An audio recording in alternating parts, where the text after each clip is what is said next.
Sigma on the wall. Who's the skibbertiest of them all? Me, I'm the Sigma. You underestimate my skibbity powers. Let me show you how skibbity I can be. That's a lot of months.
Hello, how y'all doing?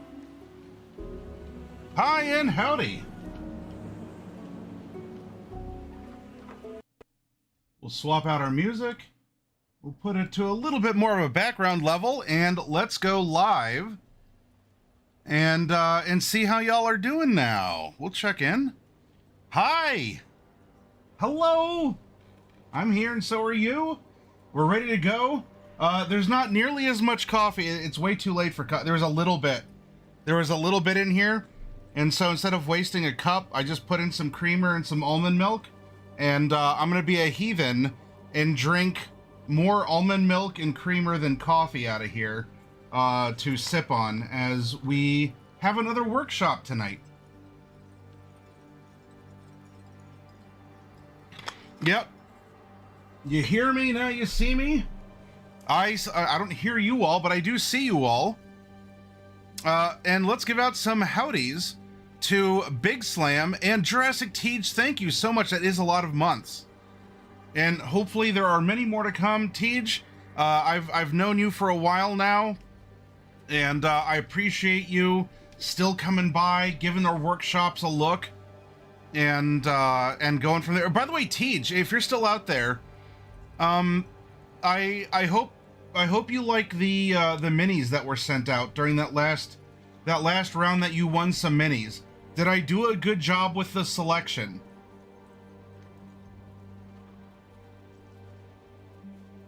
We also have a Kragar the Kragarian and a Miller in here as well. Kragar says, I might have fallen asleep last night during the stream, had a migraine. Kragar, we will go over our characters because you were asking about those next, about the excitement that you missed. Lucius, howdy to you. And Evil Intent is here. Hello there. They have a good home now on my bookshelf. I'm glad to hear that. I'm glad that whether it was through prior miniature disbursements or this last round of the Adopt-a-thon, I'm glad that as you all been getting in minis that you've been satisfied with the selection, and I've been able to give you all the hookup.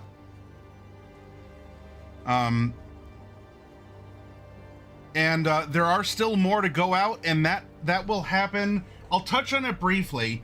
There was a lot that we talked about last night just because, it'd been a while, and now we're back to things. And I want to be able to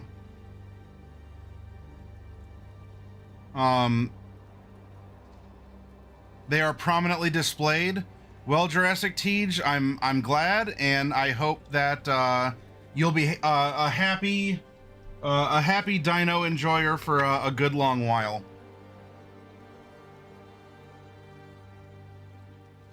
And even more so if you can use those minis in a game somehow. I need more shelves now and to blockade the feral demon spawn in my basement. She likes to get on my mini shelves, and I have and knock them off. Oh, is this one of the barn cats that was like adopted to be an indoor cat? Or what's the deal with that, Miller?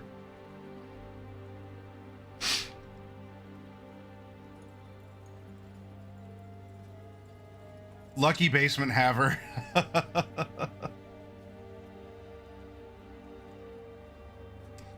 Basements are very wonderful to have until they flood and you lose hundreds or thousands of dollars and stuff. Yeah, Kragar.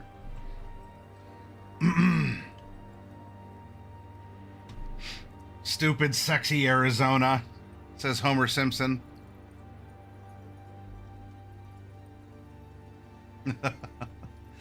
And speaking of enjoying things, I hope for those of you who are subscribers, and you can see the emotes up there in the corner, I hope that you all do enjoy the new emotes that were installed in the channel at the beginning of the year.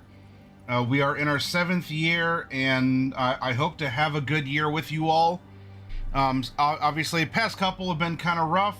We do what we can. We take L's.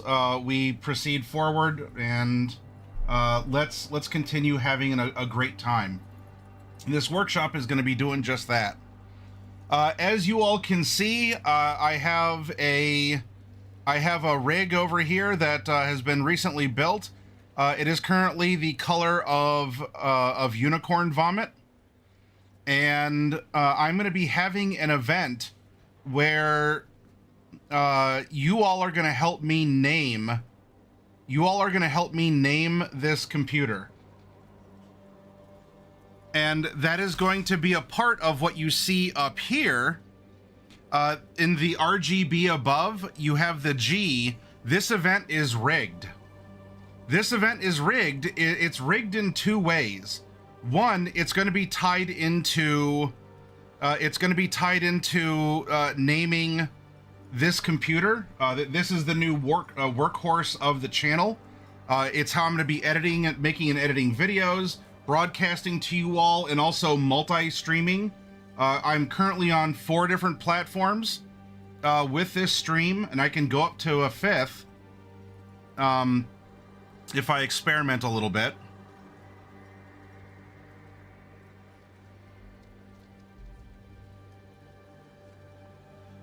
Yep, the capsule machine has been fixed for a while, but I just hadn't had the chance to use it. And I am going to be doing that. So let's open up Discord.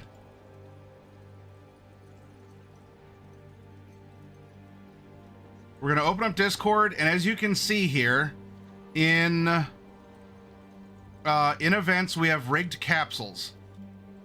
This is, it is fixed, it works, the capsules come out. There are 50 capsules that have prizes worth more than $50. Okay?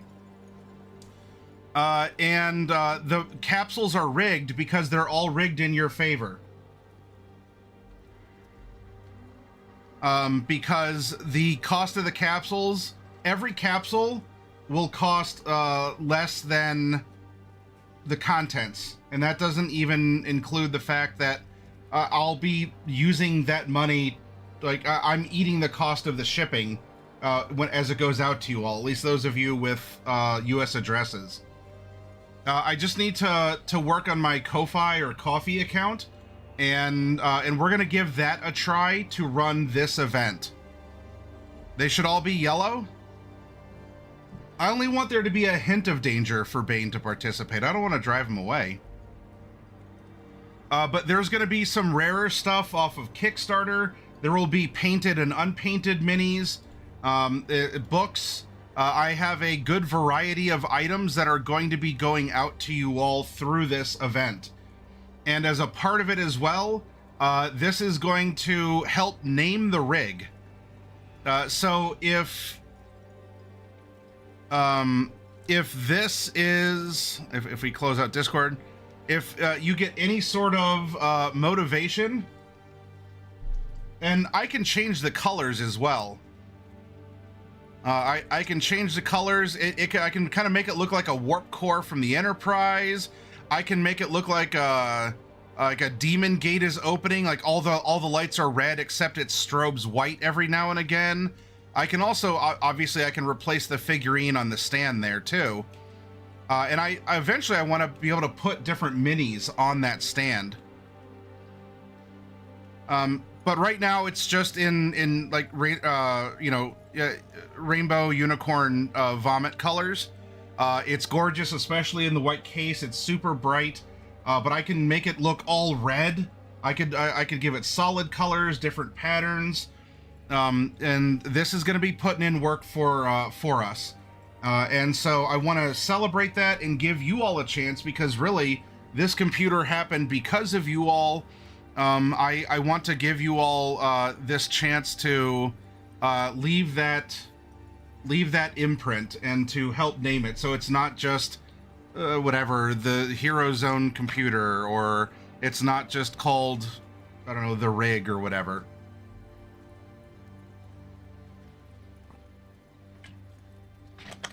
Yep, I can take some videos. I can take some videos and show off the different lighting effects and post it up when I get to that part over here. To give you some inspiration, I will do so. Now we have two other things going on up above. The R of the RGB is followers until the next big event. I need your all's help. I don't know why it looks like it's cut off above, but we have a goal of 5,000 followers, and we're almost at 4,200. Share the channel. Share links to our Discord. Talk about it. Try and get people to join us. I would love for this channel to grow. As this is a positive place, I hope it is. I try to run it as such. I would love to meet more people. I'd love to have them come and see who we are and what we do, to join in on these workshop exercises, create characters and stories. I know that over the years, there's been a lot of upheavals. I'm going to say tactfully, upheavals when it comes to whether, sentiment for Hasbro, Wizards, D&D, or role-playing in general, or pop culture broadly, or whatever. But all of that has nothing to do with the memories that we make here. Our times together, our stories we make, no edition war, BS will get in the way of compelling characters, and so forth. And so we're here, we're going to make our own fun. I don't want there to ever be a reliance on a corporate entity in order to dictate what is cool, trendy, or fun. We do that. We empower ourselves to decide that. And other people may not like a character that we made, but you know what? It would be cool if they did. Not everyone will, but if we think it was a cool character, or even if we make a character, you say, I don't like everything about this one, though if I tweak 2 things, I think I have my next character. Awesome. That's the whole point of these workshops. Let's get ideas out there. Let's keep the creativity and the optimism flowing. There is way too much pessimism. There is way too much doubt. There is way too much hyperbole. I'm very tired of it. And it is not a one-way, tired of this feeling. Because just as much as people who have engaged in the culture war talk about, oh, this is woke and this is, DEI or all this other stuff. And I mean, that contributes to things too. The sheer amount of disdain coming at that as a problem creates a very toxic other culture. It's one thing to criticize, it's another to offer nothing in return. Why is this product bad? Okay, I get it. Do you have a recommendation otherwise? No? What do you want me to do then? If I don't have another choice, whether I want to support this product or company, I guess I'm going to, because you don't have anything better. Let's be better, let's make better, let's do better in that regard. Because a good way of putting this is Craig, I'm not gonna it's not necessarily an offensive term unless it's your job to monetize your YouTube channel off of it. It's an acronym for a recent trend in corporate culture. But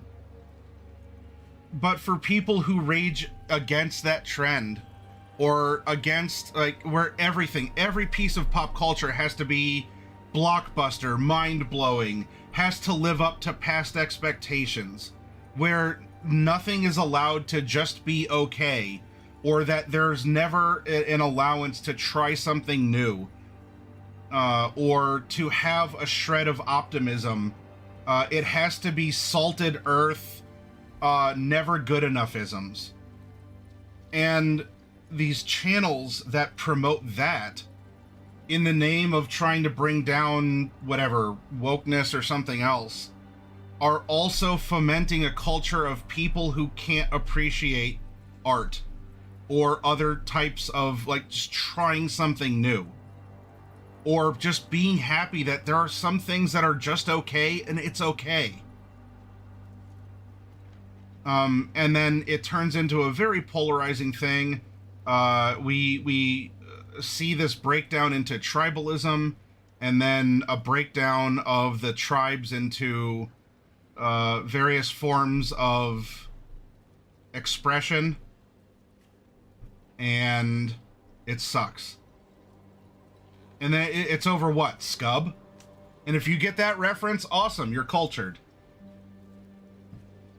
All this is arguing over Scub.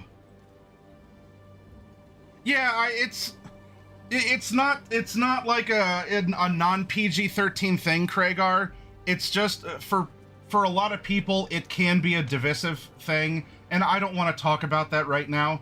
I want to show off a very brightly colored, like, warp core computer. I want to talk about stuff we can build together as a community. I want to make characters that apparently are going to take a very naturalistic bend from what we did last night. So it's something that, we can talk about, but I'm not, the channel's not about that. I'm going to leave that for other people in other venues right now who want to talk about it in some other fashion. But as we do go through things here, we have this event, again, building positivity, color and brightness. I have more awesome things to get out to you all, to inspire you, to entertain you, to give you options at your table. I'm excited for this. This is a time of growth. It is springtime. And while there are thunderstorms, it happens in life. We also are going to get tulips. We're going to get a lot of... In fact, I haven't... I see that someone shared... Hans! Oh, Hans!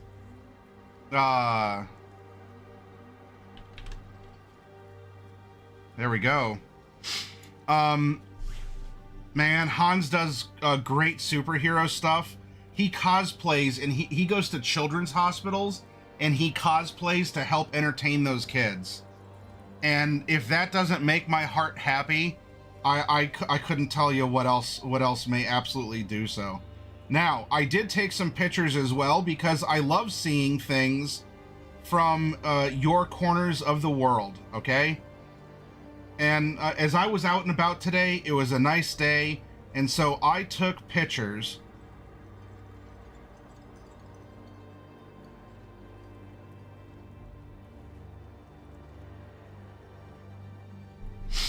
And I'll show you over here. Right, the grass is getting to be nice and green. We had a little runny babbit that was over here just kind of scrounging and doing its thing. And we have just signs of life starting to come out of the cold brown grass, right, of winter. Everything was frozen, everything seemed dead. Now we have all this vibrant green new life. We have flowers that are starting to make their way up, open up to the world. Wake up the bugs, wake up the boids. We're gonna see some other flowers and some tulips and such. But just look, we have new growth and old, like the old leftover stuff from the winter time, right? It's a new fresh cycle. Let's look at it. The tree that had been hibernating now since autumn, we see these little fuzzy, we see the fuzzy leaves. Hey, Diadems, good to see you. Hi, Raven.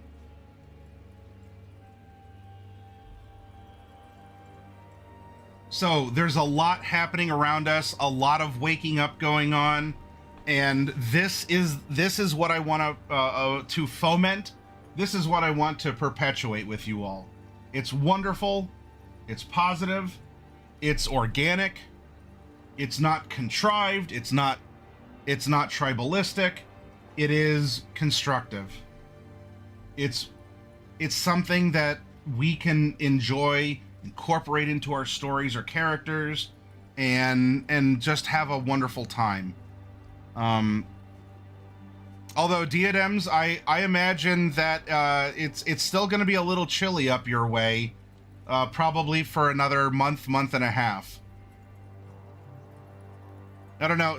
Diadems, whenabouts do you get this kind of growth? Our last frost should be in about a little over a week. I want to say it's something like April 14th is the last warning for frost for the season. And after that, it's poof, everything's just going to explode in color. Of course, over in Japan, there's already cherry blossom viewing, Hanami. And if we go over to seasonal art, it was a couple springs ago now that we celebrated that with some mascot art.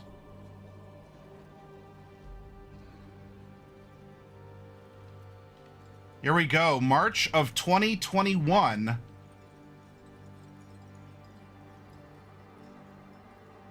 This was before the prize goblin. This was before the prize goblin had a final form. And so it was just kind of kept as a vaguely mysterious, like, we're going to welcome this character. That was the point, was leading up to the fact that that there was a new character joining the ranks. We have our 4. The Glublin was already known. And if any of you remember the name of this goblin over here, bonus points to you. This is not the prize goblin, though. This goblin is kind of a cousin to the prize goblin known as Prizzy. But there's so much here. This is what I like seeing. Actually hitting high 40s, low 50s by the end of the month before we see leaves to start forming. Okay. It was snowing here today, says Miller. I can't believe I just said the S word. Yeah, for some, snow is a 4-letter S word. That's true.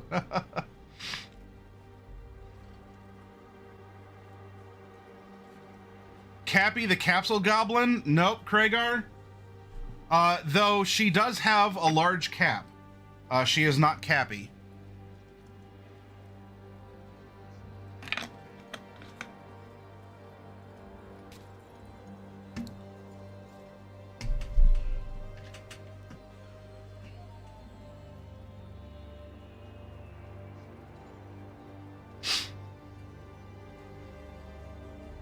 All right, I believe that was all.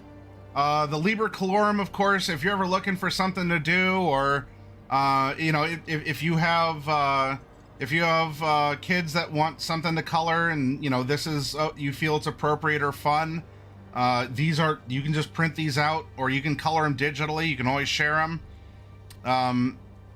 But we have a lot of fun stuff up here, and yeah, I'm excited for the year. All right. There is going to be some new mascot art. I can't show it right now, just because I don't think it's explicit, but I would rather not run afoul of Twitch just in case. But it's sort of Barbie doll style anatomy, as especially in 3D. Starting with the goblin in 3D, I have this A-posed 3D rendition. I might be able to tactfully like color in like clothing on the model. I'll see if I can do that. I'll show off what I can, and then you can see that there's some cool progress being made behind the scenes, because I always like working on something. And of course, up here for the followers, the big event, that will be another big event with a lot of art. It'll be a lot of fun. And I'd sincerely appreciate your all's help. Spread word about this place. You know, bring people over for workshops, direct raids into us, please. Let's grow. And if any of you ever have an issue because, I don't know, I have a stance on something, or I have a hot take and you disagree with me, communicate with me. Please tell me. But I'd like to think that I'm very, you know, I'm very positive and accommodating here. All right, I think that is all. I will try not to, to dally on that.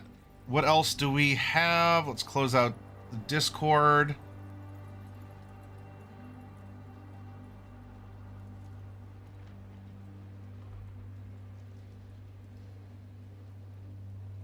Oh, of course, there's a lot of conversations going on, too, about the Switch 2 that was announced. And it's something that I thought about. Do I want a Switch 2? I didn't get a Switch 1. Do I want to get a Switch 2? And if I do get a Switch 2, why would I want a Switch 2 instead of getting another handheld PC like an MSI Claw or an Asus ROG Ally or even just a traditional Steam Deck? Because I already have Steam. Or then the issue becomes, well, instead of getting a Switch 2 or a handheld PC, even if it's running Windows, would I actually be better off getting a laptop? Because I can still game on it.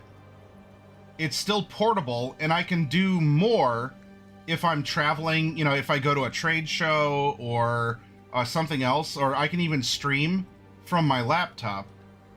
So as I'm thinking about just my own personal needs, I wonder about that.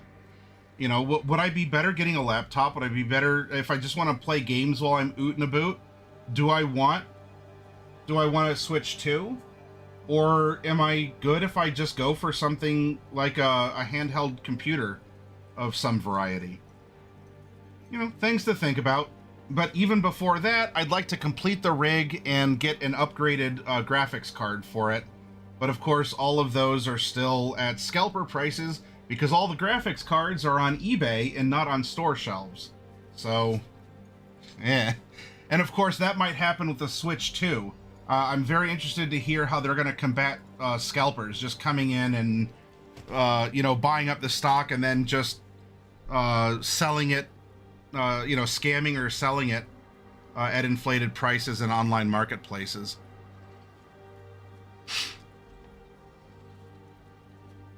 Krager says, it's been pretty warm winter here. I'm not looking forward to the summer.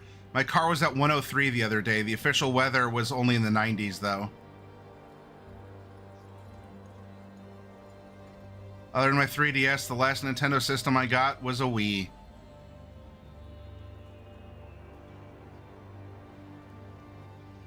Yeah, and don't get me wrong, I like a good Mario game like anyone else. Mario Kart, Mario Party, even just a platformer Mario game. All that stuff is fun. I don't think I'm at a point in my life where I look down and they go, oh, kids games. Mario. Phew.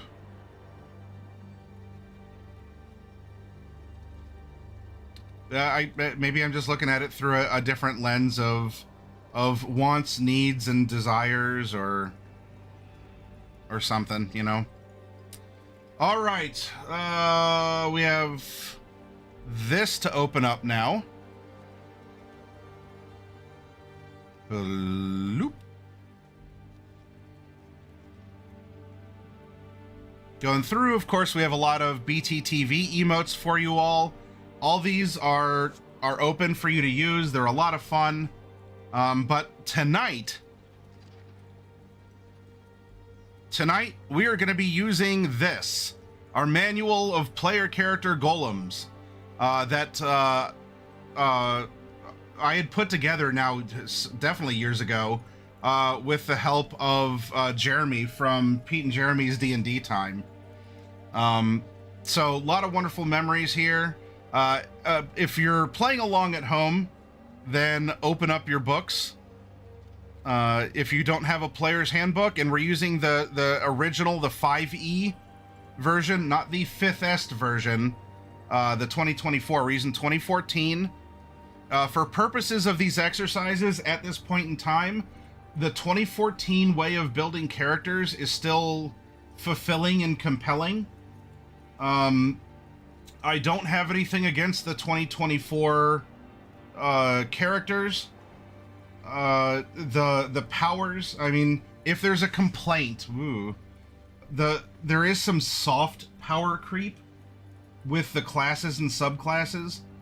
And I mean, you all can talk amongst yourselves about any of the other editorial decisions that Wizards made when writing that book.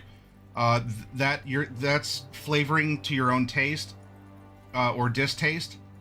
But what I miss the most out of 2024 is how they do the backgrounds. It's a lot more mechanical. We don't get to explore through prompts as much. The concept of the personality traits, ideal bonds, flaws, the background feature. And I understand why in the 2024 version, because anecdotally, a lot of people don't use the fluff. They either don't know or don't care about the ideal bond flaw or the personality traits, or the background feature might just be, it's sometimes used nicety. How many people ever really get to use the false identity? Hopefully a lot. This does a lot of work in a campaign. Though I understand that a lot of people just, they want to roll the dice. They want to see big numbers, consistent numbers, and a concept like a background feature like false identity doesn't make the line go up and to the right forever. So in 2024, there's a shift to be more mechanical. Any of the character prompts about personality and such was tied back to ability scores instead of being independent from those. So for workshops like this, I mean, if I can find some way to incorporate the 2024 book and we do some more 5th edition, the superlative 5th edition, cool. We will. Also, if Wizards doesn't give me a YouTube strike takedown thingy. But for right now, we have our 2014, and we're still going to make compelling characters that if you want to translate into 2024, cool. Show me. I'd love to see that. And if you say, Matt, I was really inspired by the random character that we made, I converted it, and here this character is, awesome. Thank you for doing that and for showing us what it would look like in the 5th edition. So we are gonna, we have our blank sheet. We're ready to go. For those of you who want to participate, you can spend your channel points, your inspiration points. And let me get my power-ups and rewards. Go here, and let's get review requests in a separate window. There are workshop dice rolls.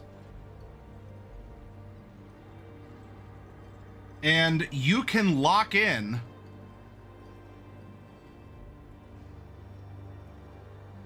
an aspect of the character that you would like to roll for.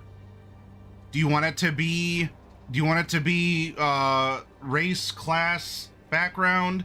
You want it to be ideal bond flaw? Do you want it to be the 2 personality traits, height, weight, other aspects of the character? Cool. You can lock it in now. Otherwise, for those of you out there, I will call on you if you're lurking. If you're chatting or say, hey, I'd like to roll, I will randomly call on you. I want to build this character with you, not for you. I don't want this to be a dry lecture. I want this to be conversational. I want this to be interactive. So let's have it be as such. Now, as a quick review, going into this new character, the 2 that we made last night, our very first character was 17th level. That's setting the tone for the whole party, okay? Everyone's going to be level 17. We had a nature cleric, neutral, evil, noble, female half-elf. And as we explored, she is under a lot of pressure to perform. She is a creature of 2 worlds, and not just because of her genetic makeup. She has these responsibilities where, we're dramatizing it to be, someone has to be the bad guy. No one likes doing it, and it has to be me. I have to make the tough decisions. I have to be the jerk. And so we have this very apparently selfish seeming, very stern, because to live up to people who will never uphold her anyway. she is catering to this, or she takes on these burdens to try and match a perception by strangers who might even be her own family. And so while she does have this this ideal of noblesse oblige, noble obligation, it is my duty to protect and care for the people beneath me, she expresses that through this very neutral evil, blunt, selfish, rude, or seemingly callous exterior, because she just has this pressure on her. Our second character was a totem warrior barbarian, also very natural, actor gladiator, a venerable tiefling at 98, and we were conceptualizing this is someone who is of the spirits. And this would be a conversation as a DM to have with your players, or I guess with the player of this. You'll stat yourself as this being, though what if the whole time maybe you're already dead and you are a nature spirit visiting this nature cleric in order to try and guide her, to free her from these obligations, to free her from this, or to show her a path, almost a Christmas Carol type spirit visiting Ebenezer Scrooge. Or she's a character kind of like Auron from Final Fantasy X, if you're familiar. That could be super compelling. And it doesn't mean that even if you have that as a roleplay prompt, and that would be a big reveal to the other players later, that you still wouldn't have a character that is mortal, or that there's a risk of actually of dying. So you have this chaotic neutral, very free spirit, someone who's lived a long life, and someone who has even hurt others in her life. Despite my best efforts, I'm unreliable to my friends. But here, this character can act as a check on this character. And now we have a blank character sheet, and you all are going to help me meet the third member of the party. Is it going to be another nature, a directly nature-themed character? Only the dice will tell. In this workshop, we have a phrase. It writes itself. Iwi. Some channels have OWOs, some channels have UWOs. Here, we have IWI. It writes itself. We are world building off of the characters we're creating, Carts. Also, hi, Garaz Fire Axe. Yep, we have the Iwis. Just as Arby's has the meats, we have the Iwis. In fact, Carts, why don't you get us going? Would you please type !1D100 in chat? And we're going to start rolling and going down our checklist here. Now remember, this is vanilla 2014 Player's Handbook. If you ever want to do this exercise using splat books and other things, cool. It should still work for you. But yeah, just type in !1, letter D as in, yep, there we go, 84. We have a male character, our first of the party. All right, next up.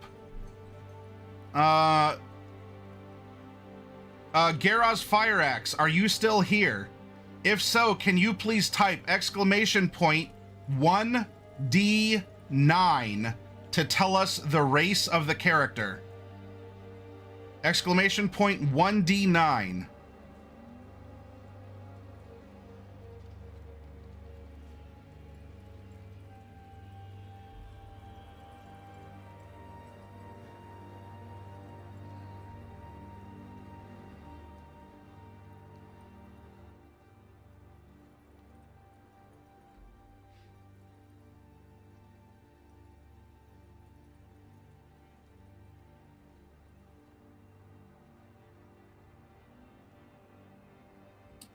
You do need the number 1 in there.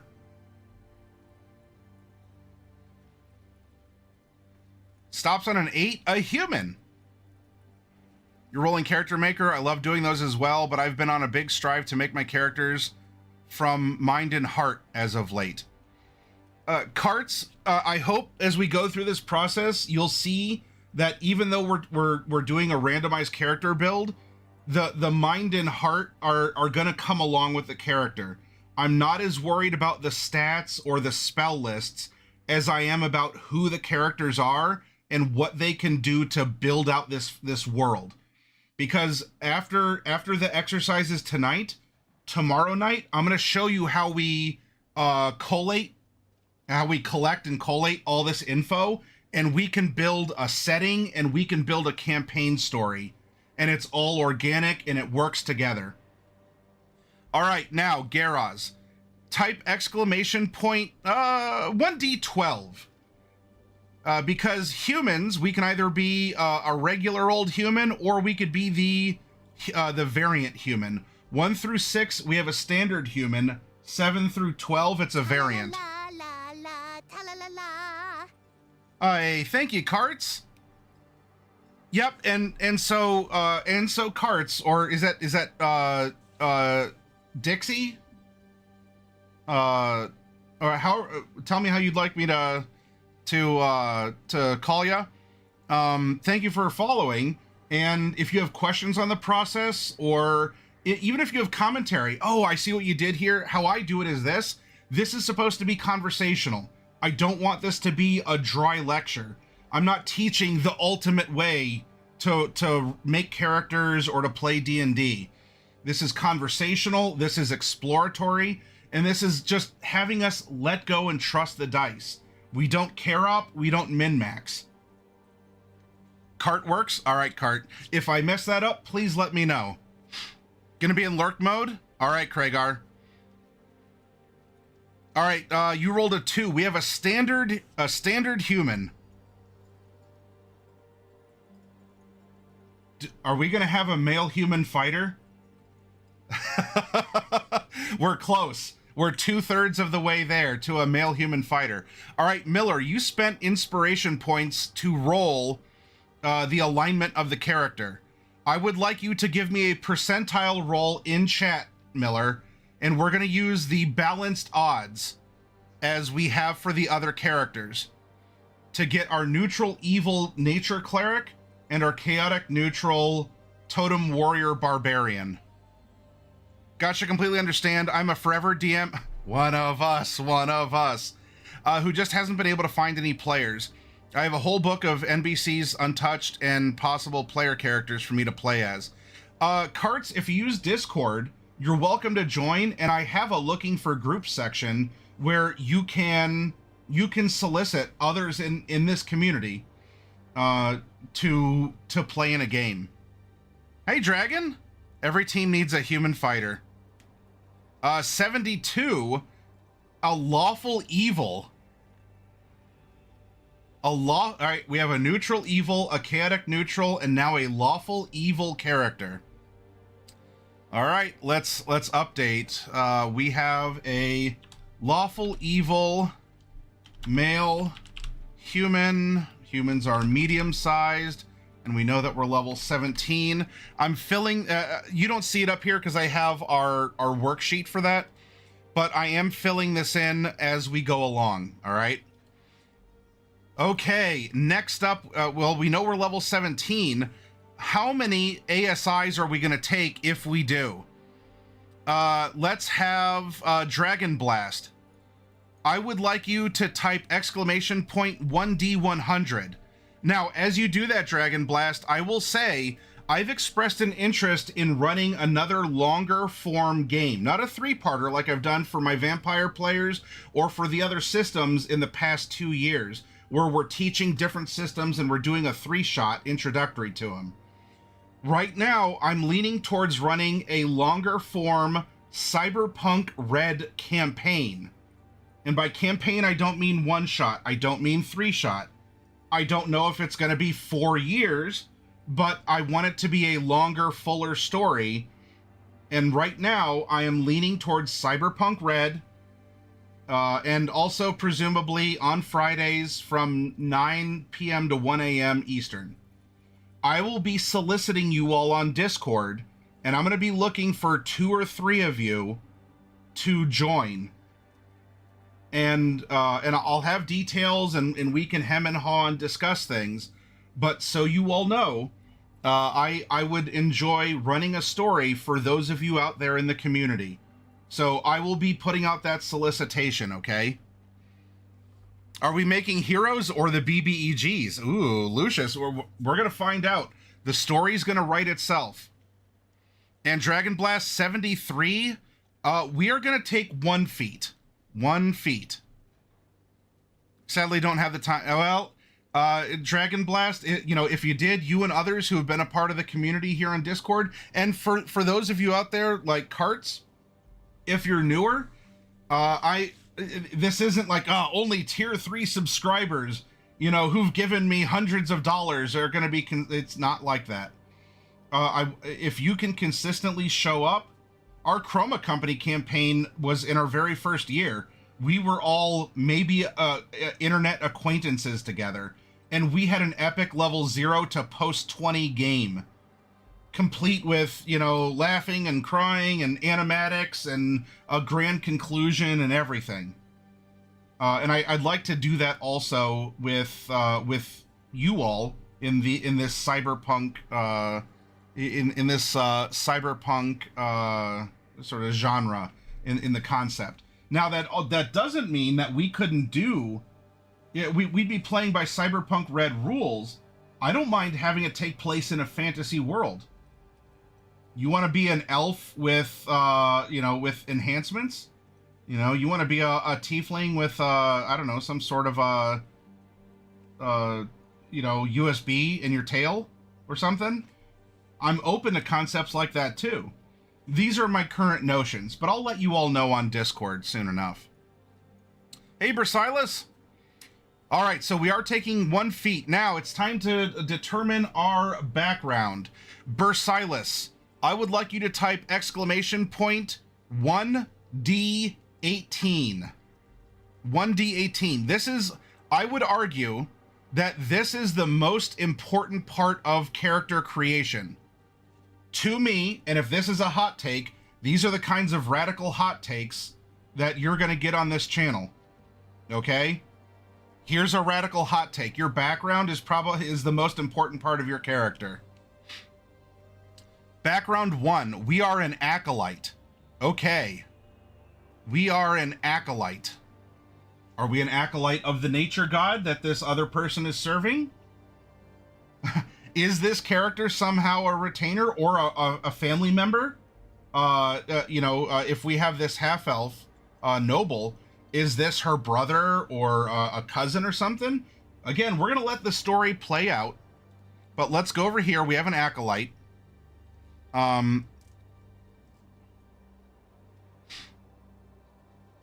What do you mean, can you pick one, Bersilas? Or I guess, what do you mean, how you do the folk hero?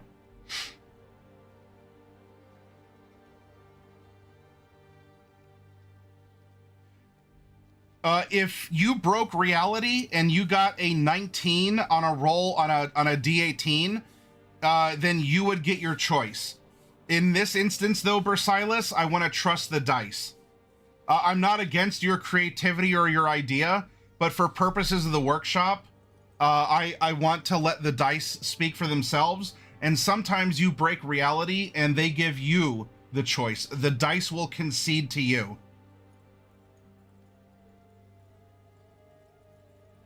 All right, Lucius, I need to know this character's personality. Lucius, may I please have a 2d8 roll? Raven, are you out there? Yeah, folk hero is on the table. That was choice number 7 right here.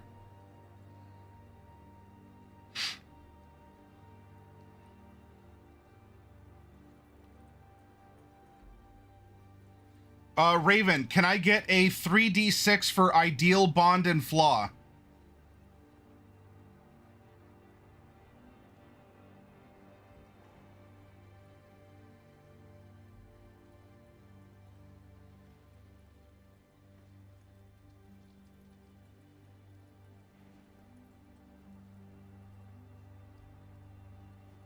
All right, we might have lost Lucius.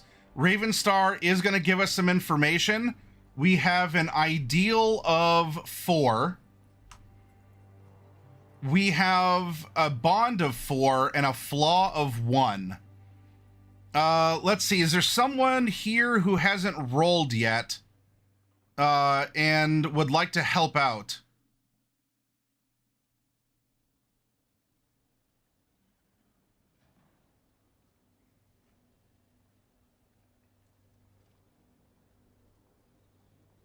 Cart, did I have you roll?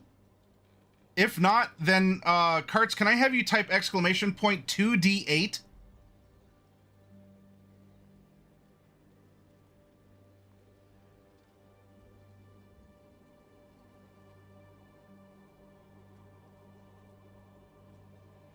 Oh, Lucius, you got it? Okay, yep, I'm sorry, I saw it right there.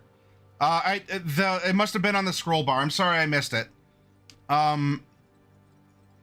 With the way I have my OBS, my chat is super small because I have it scrunched over to the side now. I don't have a side monitor for it, so I've had to compress things down. Sorry about that, Lucius. That was my mistake. 7 and a 9. Okay, so with that 9, Lucius, you can either have a great time, Bersilas. Lucius, you can, we might be in a break here. So, at Lucius, you can re-roll with 1d8 or choose a personality trait because of the 9 you rolled that broke reality.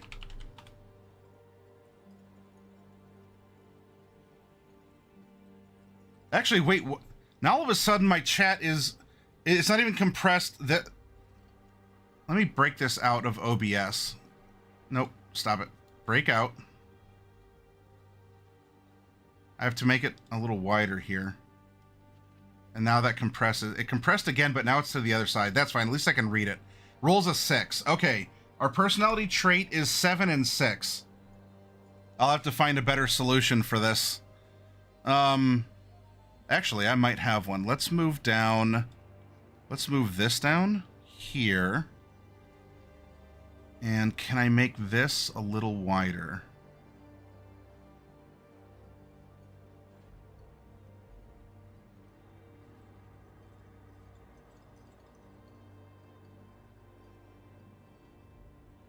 That might work better.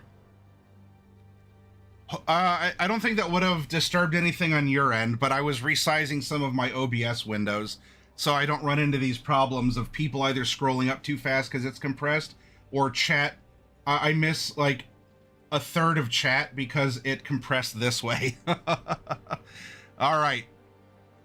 We have our personality traits, ideal, bond, and flaw. Let's close this out, and now it is time to move into, finally, our character class. Now, not that our character class is the least important, because it is almost one of the last things we roll, but I don't want to emphasize it as much.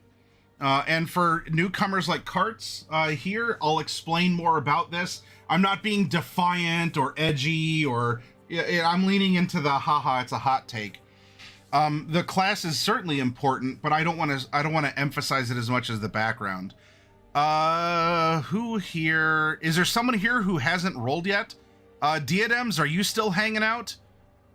Do we have a Bane or Kevin, Bad Espada?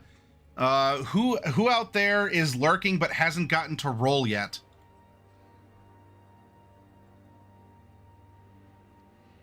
We'll see. It's a 1 in 12 chance, Lucius. We have male human. Are we also going to get a fighter? Who's going to step up and roll it? No one's claimed it with inspiration points. So if I can call on someone.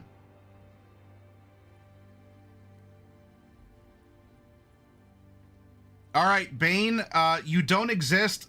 So roll a d12, please. Banes don't exist. They are rumored to be a mix of a tiger and a lion, but with magical powers. Rolls a 5. It happened. The story writes itself. Look at number 5 here. Hang on. This is, can I get rigged? This is absolutely rigged. Can I please get this rigged up in chat? Lowercase R-I, capital G-G, lowercase E-D, please. Rigged. Bane. You rigged this, didn't you?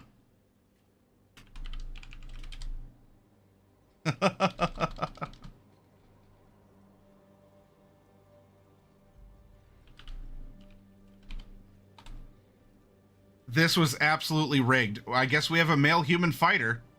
Okay. Now Bane 1d3. Are we gonna have the most vanilla and we're gonna have a champion fighter? Bane, are you gonna give me a 2 on a d3? No, a 1, a battle master. Okay. Kinda spicy. Kinda spicy. Okay. A battle master fighter. Yeah, you can go to the bathroom, Bane. Thank you. Thank you, Bane. Go to the bathroom.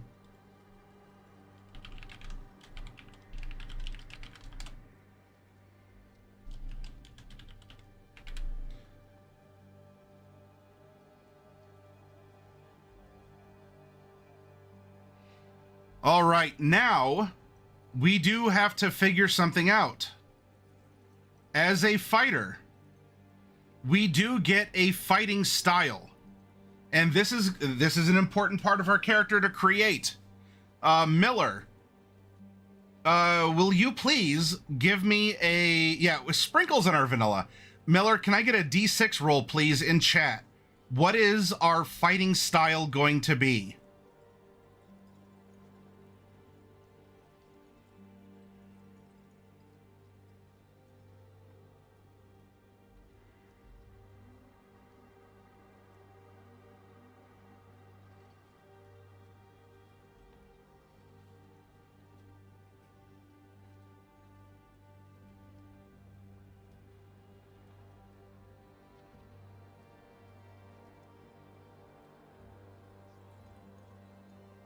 An archery. Ooh, okay. We have an archery fighter. We have a ranged fighter.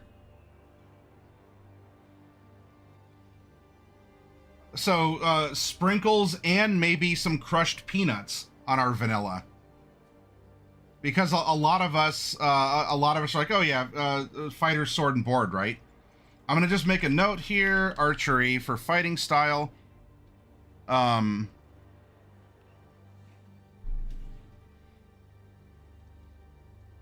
All right, and then finally, we have our general age.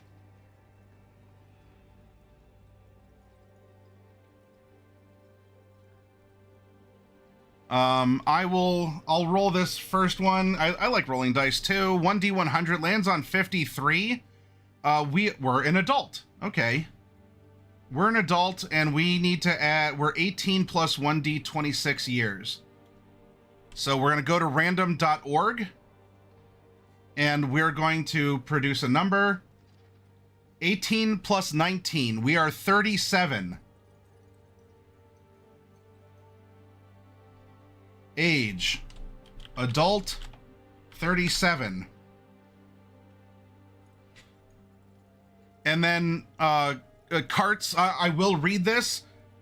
When you can, will you please roll 2d10? And Lucius, will you please roll 2d4? No, you're fine, Carts. I'll read it. We're towards the end of collecting our initial data, and then like we're casting our bones, and then I will or the guts, and I'll be the Haru Specs to read them.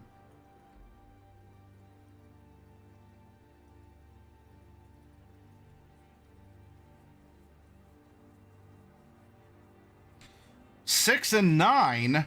All right, we're adding 15 inches to his height. So that is going to make our character 4 foot 23 inches. Let's go over here.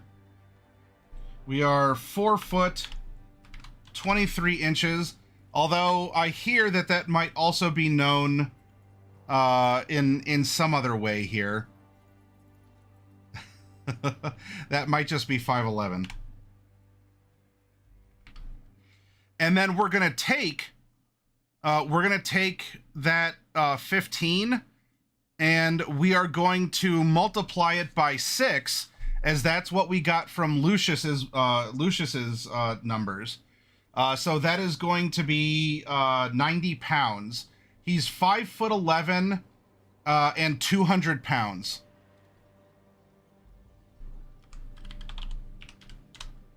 Boom. Eyes, skin, and hair. They're things we can talk about. I'm not worried about randomly generating those at the moment. Could they play into something? Oh, as an acolyte, he shaved his hair off. Like, otherwise, it would be long, flowing, golden locks or something. That's a part of a character, yes. I'm not worried about that right now for purposes of this exercise. So if you're new and watching this, I'm not skipping it because it's not important or isn't useful. It's not going to be a part of what we're presenting at the moment. All right, now we have finished this part of data collecting. We have the stars of the constellation. They're going to open up, create a stargate, and we're going to coax this silhouette out of the infinite possibility mists of character creation, and let's meet the character more in full, okay? So we're in chapter 4 about backgrounds. Here we have an acolyte. I begin with the background because this is the most important part of your character. This is going to tell us who our character is. Who our character is. This empowers us to make decisions about the character, thinking about the life and lifestyle of the character, and so on. Insight and religion are going to be our skills. We get 2 languages of our choice. So as a human, I believe it was common, and I think we get 1 other, and then we're going to get 2 others from being an acolyte. So placeholders, triple question marks right now.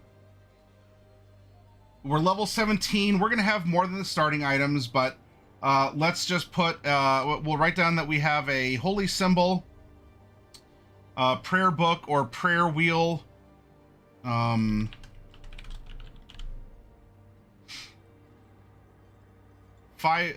we have incense times 5, obsidian, you bow to no one. Oh, it's almost 5 years. Obsidian, you're so close to your black belt. Evening us. Yeah, how you doing? Obsidian, it's so great to have you here, my friend. I hope things are well for you and that spring is finding you out your way. We have some vestments, a set of common clothies, and a belt pouch with 15 gapuz.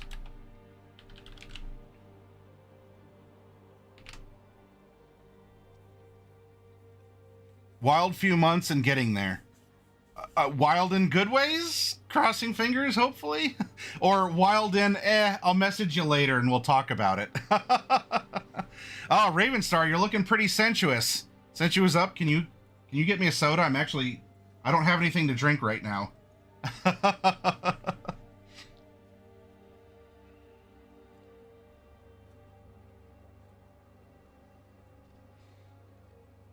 All right, our background feature is Shelter of the Faithful. Now, I'm not going to retype everything on the character sheet. You have your books, you can read it, and we'll reference back to the concept when it comes to building the character.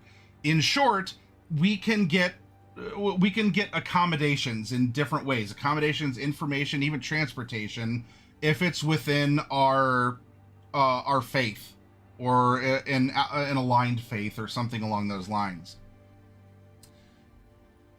All right, from here, these are mechanical bits. Important, but these are mechanical bits. Now it's time to look at our personality. All right, yeah, Obsidian, We're rolling dice and making characters. Sit back, chill, and enjoy the vibe, okay? And please, this is the year I want to collab. I want to be way more loosey-goosey on things. I want to collab with other streamers and creators. This is a year that I would just like to have this springtime freshness and growth, regrowth, or whatever. You know, looking at new ideas and just proceeding on with love and joy. All right, our first personality trait is number 7. I've enjoyed fine food, drink, and high society among my temple's elite. Rough living grates on me. Kinda noble-ish? It writes itself? Kinda noble-ish? All right, and our second personality trait is 6. I am in/tolerant of other faiths and respect/condemn the worship of other gods. By default, I'm leaning towards the negative because we have someone who seems to be rather fervent, neutral evil. He is selfish, but he follows like rituals, strictures. He follows canon, or, you know, he's very devout. If his faith says, you know, don't murder this person, but it's okay to murder this person, he has no moral qualms about murdering the other people, right? And he'll do it. He won't even be hung up like, well, is murder bad? No. From this beginning information, we're going to learn more. Throwing ideas out there. This character is processing in front of us. Ideal. His ideal is number 4. Power. I hope to one day rise to the top of my faith's religious hierarchy. Now, that we do have a lawful evil character, and, oh, Matt, wouldn't you say that that works because this is lawful? It says so in parentheses. It does line up that way. Remember, your ideal does not have to match your alignment. There's nothing forcing it. If you're just making a quick character, then yeah, this just, it's a quick thing. But as we saw with our nature cleric, she expresses herself in this neutral evil way, even though her ideal is the good one about caring. That might have been a neutral. Wait, was that a neutral one? Oh no, one of her.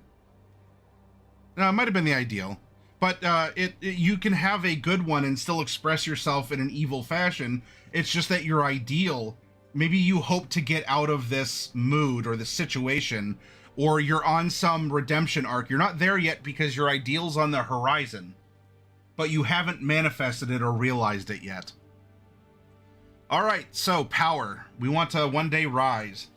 Our bond is number 4. Everything I do is for the common people. And then his flaw is 1. I judge others harshly and myself even more severely. Whew, we might actually have the half-brother to our character.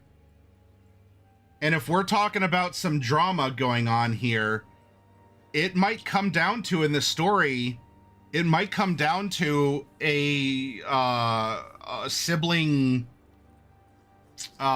survival of the fittest, we'll say.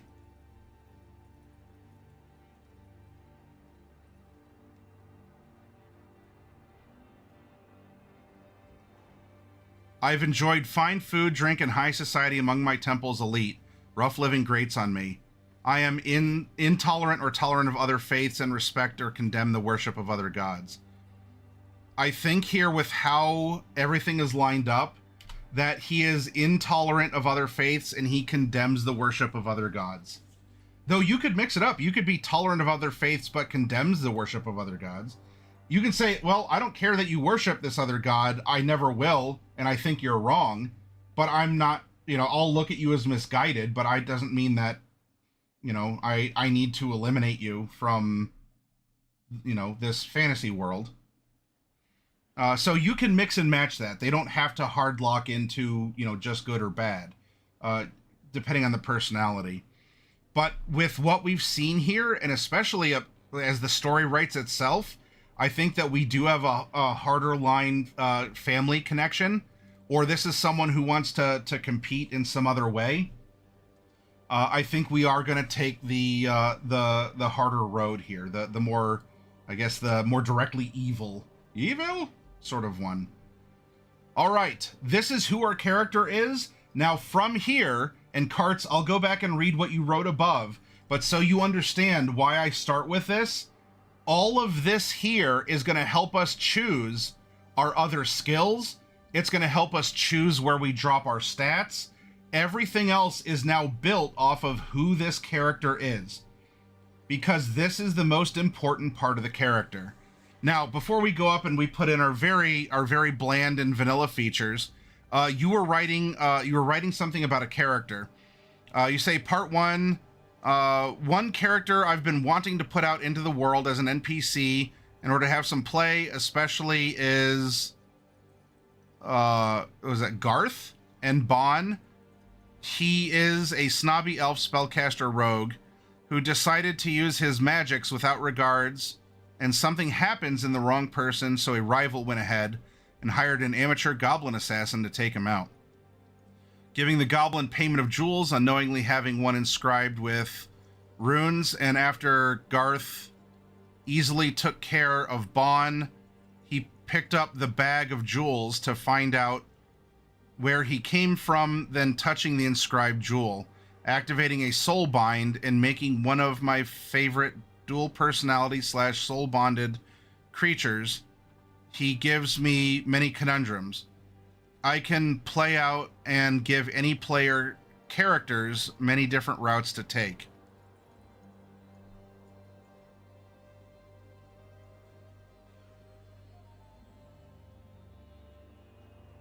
Also, Lucius, from that, and I'll Cart, I'll continue because I think you had a part 5. You say don't fighters gain new fighting styles? As we take them, that's going to add to his story. His beginning one is archery, which might hint being a huntsman or a hunter in the woods as a part of his original upbringing at lower levels.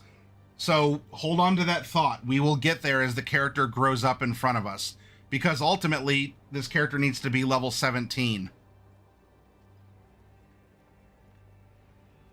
And your character is also lactose intolerant, Karts? Okay, no, I guess it was just a 4-parter. There's a lot in there. Now, is this character, a Kalishtar?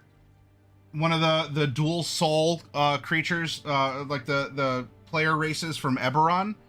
Is this something else? Did you have a homebrew idea in mind, Karts? All right, now, that is who we are. What are we? We are a human. And so, as a human, humans, your ability scores are each increased by 1. Nice and easy.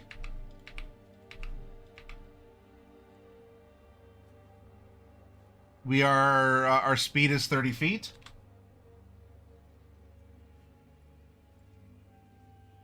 And,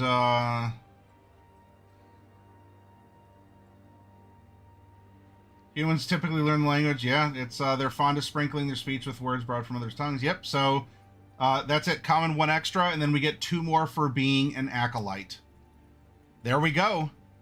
So nothing too special here, so we can actually get rid of that segment. And we are going to get 1 feat, as it was rolled in the initial prompt.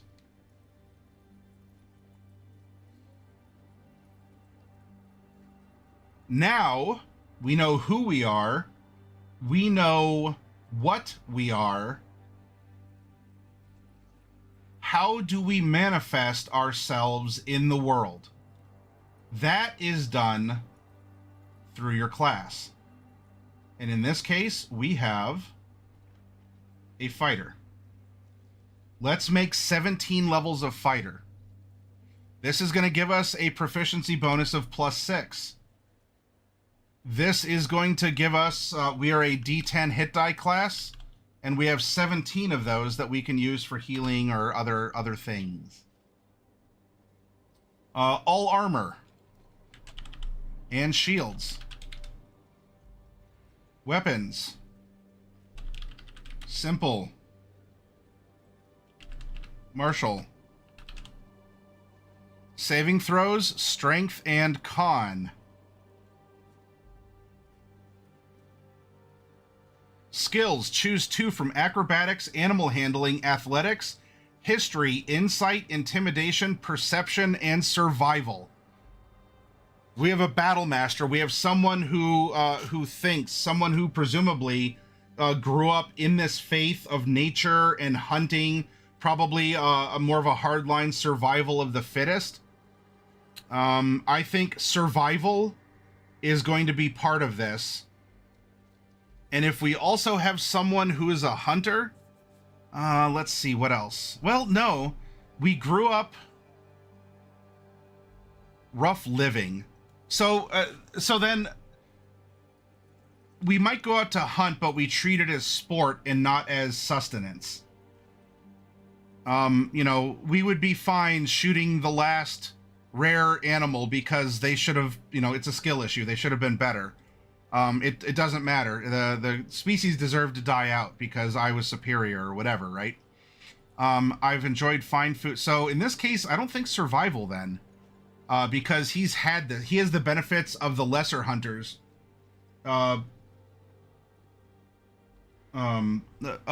these lesser hunters, bringing food and other things to him. So he's spoiled in a way. Also, hang on a second. I got to plug in my...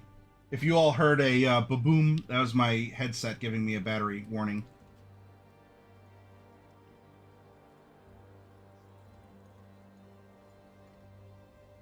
I'm intolerant of other faiths and condemn the worship of other gods. We want power. Everything I do is for the common people. I judge others harshly and myself even more severely. We do have insight. That is what helps us judge others.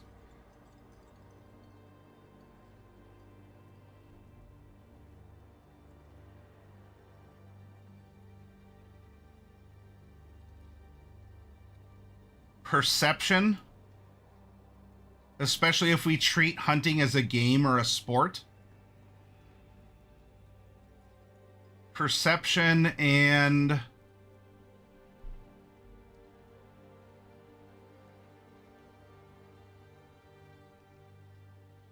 if he imposes himself on others.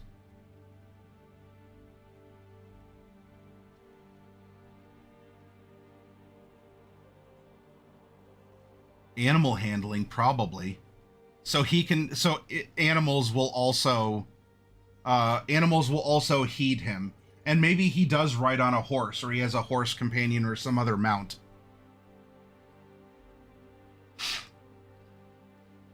I did go through a tunnel and you cut off completely, so I do apologize. What did you say about the character? Also, out of all the control, I can't believe you became a fighter, as one of the others said. It would be. Iwi, IWI, Carts, it writes itself. It was a random roll, and that's what it was. So about the character that you said, is this a Kalishtar from Eberron, the Two Souls race from there? Is this homebrew? What's the other, what's the concept to it? And it sounds like you have a compelling origin to this character, or at least a story that, if you're running it as an NPC, that you could use to tie in those events through the NPC to the overarching story that the others are going through.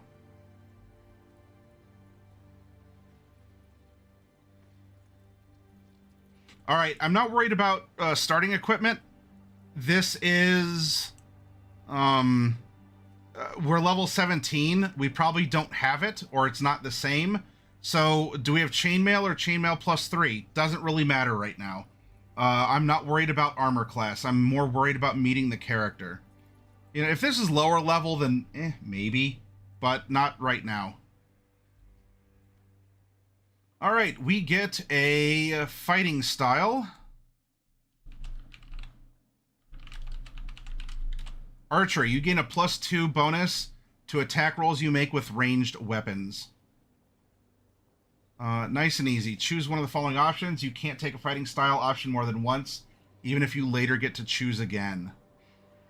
And it looks like, so we do get a fighting style there.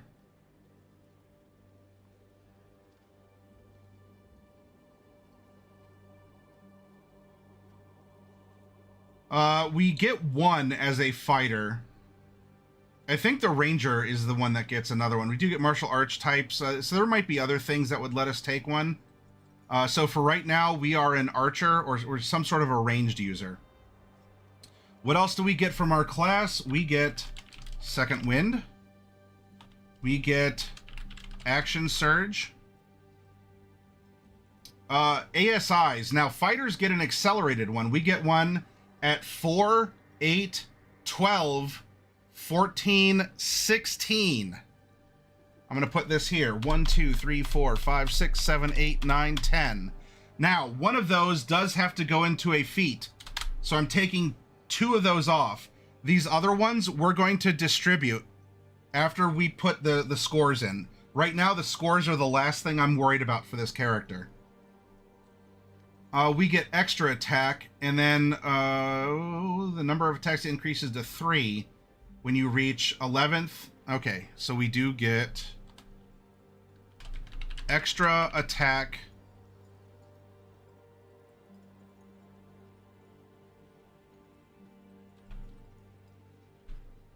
However you want to express it, do you get 2 attacks?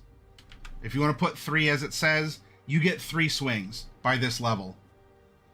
Also, we get Indomitable. You can re-roll a saving throw, and we get to use this. You get to use this feature twice between long rests. Oh, and 3 times starting at level 17. Indomitable times 3. There we go. So that was actually our capstone as a fighter. Now our subclass. We're not a champion. We are a battle master.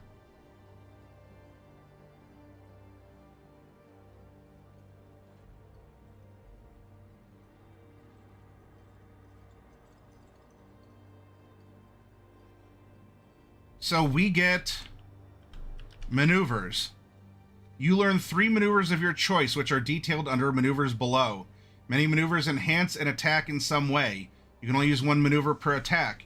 You learn 2 additional maneuvers of your choice at 7, 10, and 15. So we're going to get a total of, that is 6. We're going to get 9. 1, 2, 3, 4, 5, 6, 7, 8, 9 maneuvers.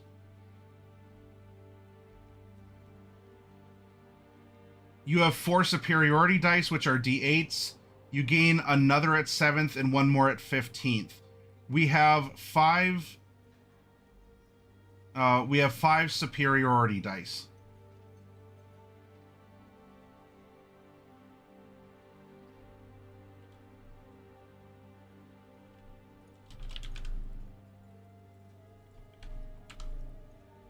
There we go. And saving throws versus our maneuvers are our choice of 8 plus proficiency plus strength or dex, and we get to choose. In fact, we can probably even put that down here. S dice, total 5, used 0, and then that will give us our spell, like our resistance. So we don't even need that up here to clutter things up. We are a student of war. At 3rd level, you gain proficiency with 1 type of artisan's tools.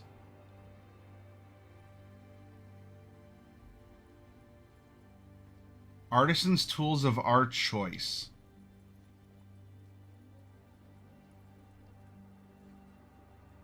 let's take a look at what's available, and then we'll determine, based on what we've built so far, what is going to be the best way that this person will express himself.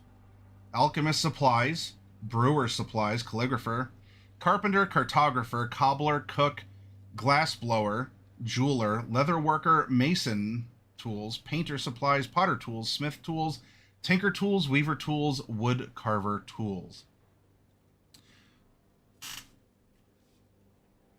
We are an acolyte.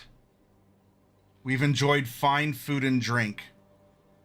We're intolerant of other faiths. Presumably we are of this natural faith. Power, I hope to one day rise to the top of my faith's religious hierarchy.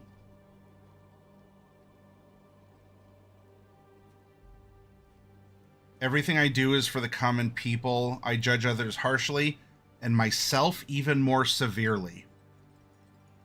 And so our expression to show our superiority...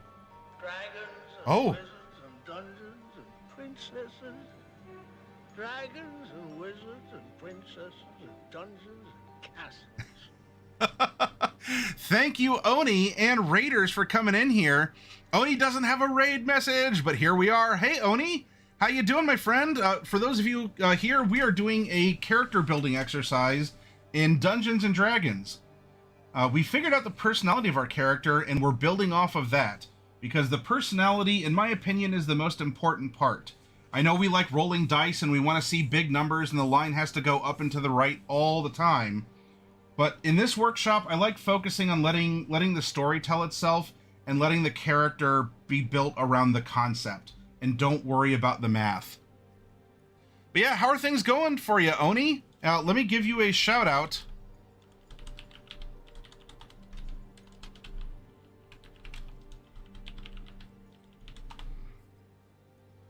Oh, you're playing Repo.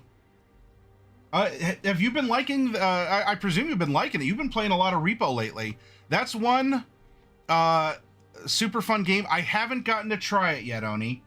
Now, of course, you were the one who really sparked my interest in Phasmophobia, and I still love that game. I love playing it, the puzzle elements, the action puzzle to it. That's a game that I don't think I'm going to be quitting anytime soon. But you and others have been really enjoying Repo a lot. And if it's something that I'd be invited to come and play with you sometime, that would be awesome. I'd love to do so. Yeah. Yeah, so you know what? I'll look into it over on Steam and see if I can join in, and maybe you can teach me, and I'll watch some strategy and how to have some fun in it. As soon as you get it. Well, screw the workshop, y'all. We're playing Repo right now. Just kidding, Oni. I would like to, but I am going to finish this. But you know what? If that's an open invitation, I'll take you up on it, sir. I'll pick up Repo and we'll give it a go. Thank you for bringing the crew over. I really appreciate it. Yeah. So hello from the Hero Zone to Oni. Y'all are welcome here. This is an extension of a friendly local game store. And we're here to teach storytelling, different systems, miniature painting, hobby stuff. It's conversational. It's not weighted in any particular way. We're here to have fun, to talk, and to do things together. So you all are welcome to join us. You're probably in Oni's Discord if you came over as a raider. You're welcome to join us in ours too. And for those of you who are subscribers, when I do things like play Phasmo, if I'm not playing on Twitch, I'll go into a subscriber channel and I'll broadcast it there so you all can watch. Or apparently I might be playing Repo here. So we have someone who doesn't seem to be able to... I judge others harshly and myself even more severely. This is that artist's... we have this lawful evil, like a hunter. So not for the sake of lol, death, and evil, but there's probably this fascination with the inner workings of people and creatures, we'll put it. Is he a painter? Or some other artist? You know what? Let's do this. Tools, painter's supplies. That's our proficiency.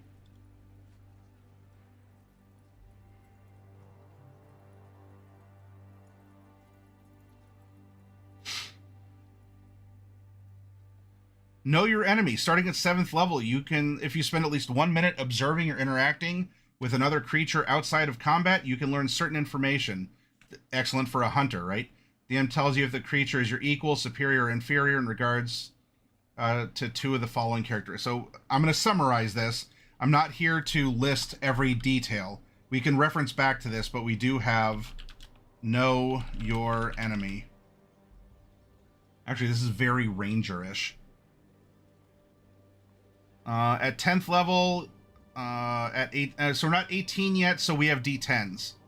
Superiority dice, D10.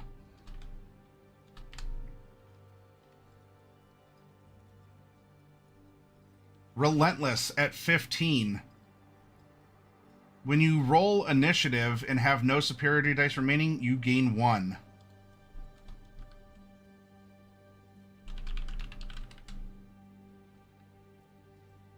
And that is our capstone there. Maneuvers. Commander... so how many are there? 1, 2, 3, 4, 5, 6, 7, 8, 9, 10, 11, 12, 13, 14, 15. We have 16. Of the 16, we're going to get 9. So what would someone with this disposition, who treats hunting as sport and this show of force and dominance, to jockey oneself among the others in this religion or this society?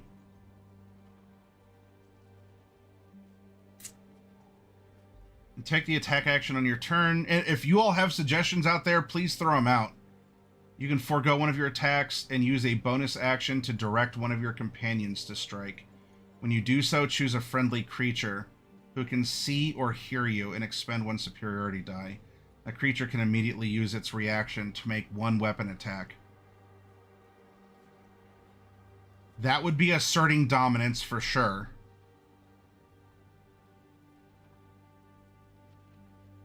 When you hit a creature with a weapon attack, you can expend 1 superiority die to attempt to disarm the target, forcing it to drop 1 item of your choice that it's holding. You add the superiority die to the attack's damage roll, and the target must make a strength saving throw. Okay, disarming an enemy. Distracting. When you hit a creature with a weapon attack, you can expend a superiority die to distract the creature, giving your allies an opening. You add the superiority die to the attack's damage roll. What he does, everything I do is for the common people. He sees himself as a leader of the commoners and eventually of the faith, of his faith, commoners and the clergy alike. So while he is this lawful evil character who does have this very, very cut and dry morality on you know, superiority of strength or, you know, the balance of nature or such, there is still a social aspect to him. I don't think he needs to worry about evasive footwork. I mean, he attacks from afar. He's a backline leader. Feinting attack, you can expend 1 superiority die and use a bonus action on your turn to feint, choosing 1 creature within 5 feet of your target. You have advantage.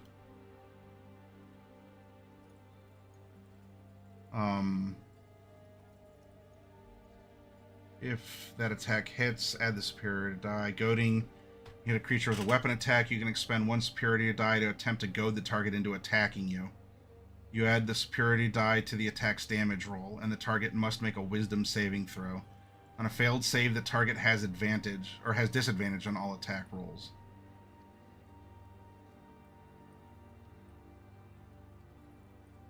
I wonder if he's more of the glass cannon type. That'd be interesting. Lunging attack, when you make a melee weapon attack on your turn, you can expend 1 superiority die to increase your reach for that attack by 5. He's not really melee. Not worried about that. Maneuvering. To maneuver one of your comrades into a more advantageous position. I think that can work. Yeah, so here, as we're talking about this, we have Commander's Strike. Let's see, he's the superior one. Disarming Attack.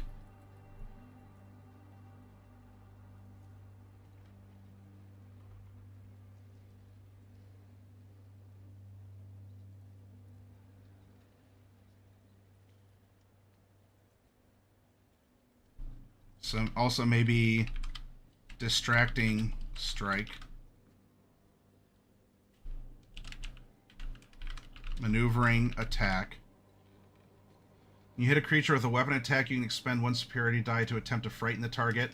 You add the superiority die to the attack's damage roll. Must roll a wisdom saving throw. It is frightened of you until the end of your next turn. That is definitely asserting dominance.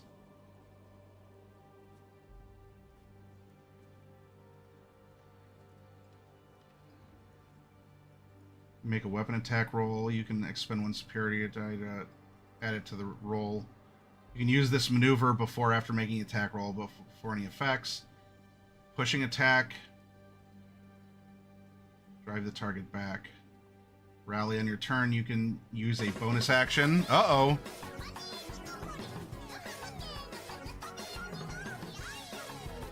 Just don't hunt the goblins, please. I hope we don't have a Goblin Slayer. Thank you very much, Haffy the Hound. How you doing? Welcome to the workshop.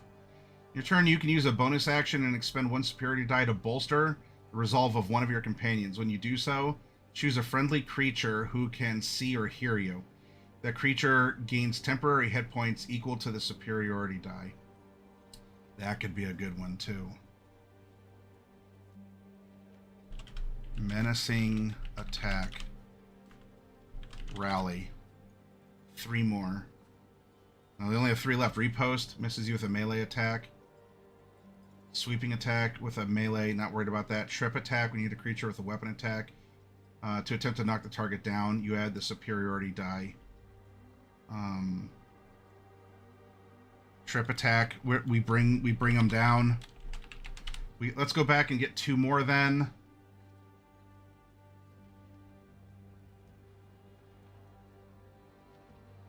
Precision attack, we don't miss. We always hit, right? Especially with that archery fighting style. Precision attack. And then...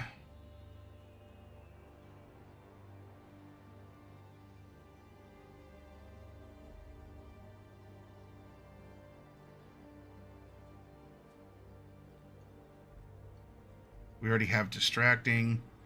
You know what? Maybe evasive footwork, so we can stay in the back line, and our AC is we're even harder to hit. We're not going to be caught like a deer in the woods.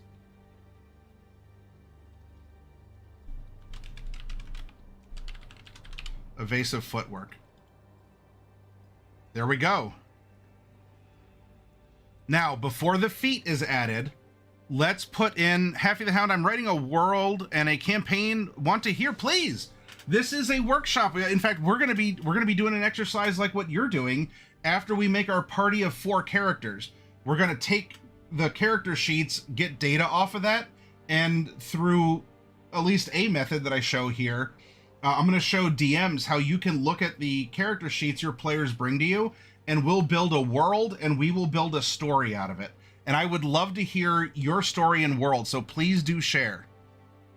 Are you a forever DM? Are you a newcomer to the hobby? What's going on with you, Haffy the Hound? All right, now after all of this,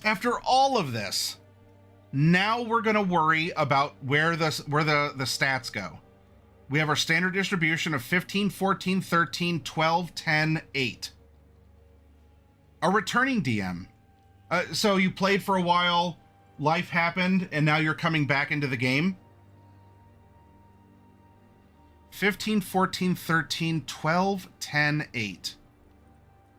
Well, I imagine we are quite dexterous. We are ranged. That is our favorite way of doing things. We carry ourselves above others.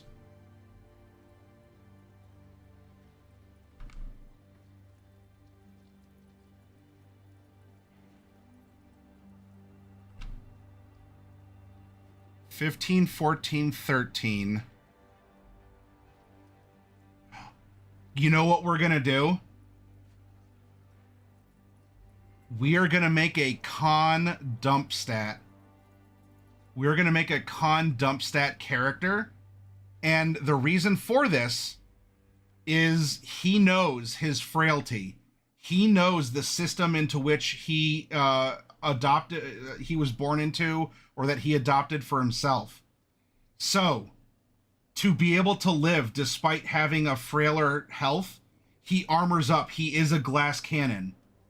High AC, low hit points. He's fast to react through his high dex initiative and through ranged attacks and getting other people to fight for him, so he doesn't take the hits. 15, 14, 13. Charisma is going to be a part of this. 12, 10. And in this case, look, being a fighter does bring this up. So it's not super dump. It's not super dump. He knows he could be stronger. He has to be smarter and quicker. And then 8 in Constitution. This is telling a story. This score distribution backs up everything that this character is. It all fits together. We don't need to do mental gymnastics or anything weird or make excuses to ourselves. Everything works. All of his abilities, because they're based off of who he is, work. This is a functional character, especially given the party that we're building. So now this brings charisma to a 13. This brings wisdom to a 14.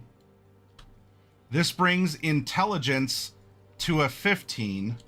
This brings constitution to a 9. This brings dexterity to a 16. And this brings strength to an 11.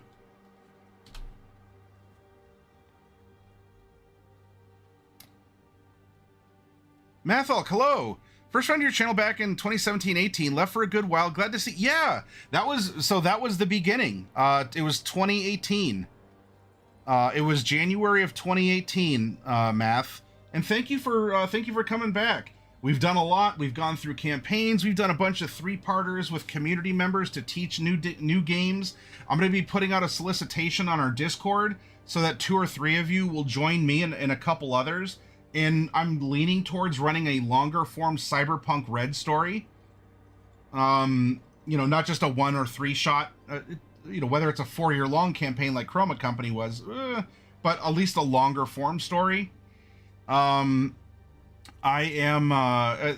done so much. We've gone on field trips. We've gone on different adventures. We've covered all sorts of things. It's been a lot of fun. So thank you for coming back to say hi to us. And then Haffy says, this is only a snippet of my world I'm writing because of the character. Yep, I understand that.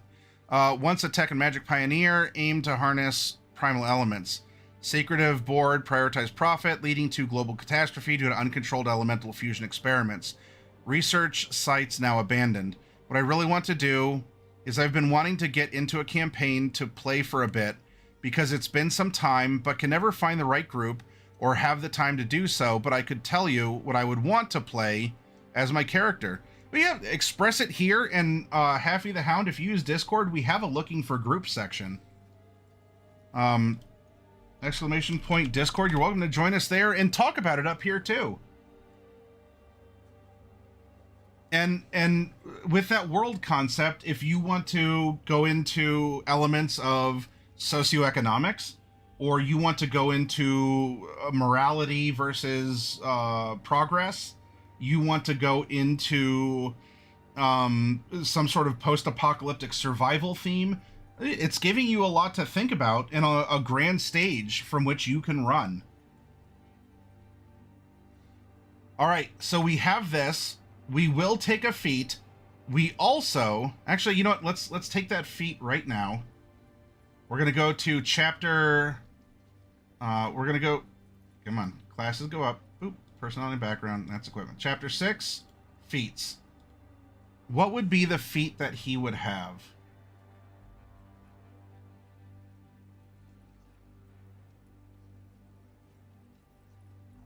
Are we a crossbow expert?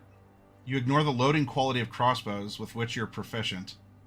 So that means we actually get that rapid fire. We could go thoo, thoo, thoo. Being within 5 feet of a hostile creature doesn't impose disadvantage on your ranged attack rolls. That is also big. When you use the attack action and attack with a one-handed weapon, you can use a bonus attack. You can use a bonus action to attack with a loaded hand crossbow you're holding.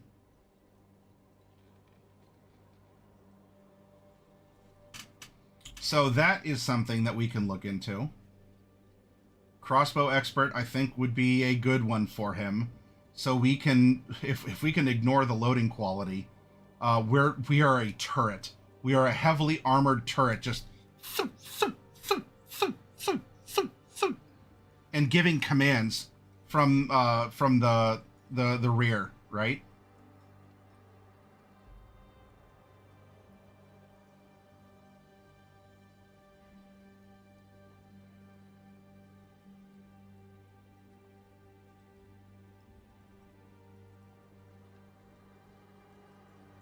I don't think we're an inspiring leader. That we could take it. We tell people what to do, but I don't think we're inspiring. We're commanding. Heavy armor master. That would increase strength, which is okay. We take a little less damage, but in our minds, we would take 0 damage anyway. As I think we do have that. We're full of ourselves. Hello there. Hey, Clara. Thank you for the first time chat and welcome. This is 5th edition, 2014. Not what I call 5th-est edition, the superlative, 5 EST. It's not the 5th-est edition, 2024. For these workshops, the 2024 books are a lot more mechanical. There's not as many fun roleplay prompts or character personality considerations. So when we're building characters, I like using the 2014 because we get such rich character development from it, which we could translate into the 2024. And we've done a 5th-est edition series of character builds as well. But this leads to some wonderful creativity, and we trust the dice. The story will tell itself. This is not care-up. This is not min-max. We let it happen in front of us, and it's a participatory workshop. And in fact, we're almost at the end of this character, and we're going to make one more character tonight, too. Observant. Mounted combatant. That could be something. If we were on horseback and we're a turret. You have advantage on melee attack rolls against any unmounted creature that is smaller than your mount. That's melee. You can force an attack. Yeah. Maybe not that, then. Speedy and agile. Mobile could be a thing. But again, I think we're much more of a turret. You've mastered ranged weapons and can make shots that others find impossible. Attacking at long range doesn't impose disadvantage. Your ranged weapon attacks ignore half cover and 3/4 cover. And before you make an attack with a ranged weapon that you're proficient with, you can choose to take a -5 penalty to the attack roll. Oh boy, if we can dump our battle dice and we get that +2 from archery also. If the attack hits, you add +10 to the attack's damage. Wow. He would absolutely be bringing people down with that and not be at a tremendous penalty either.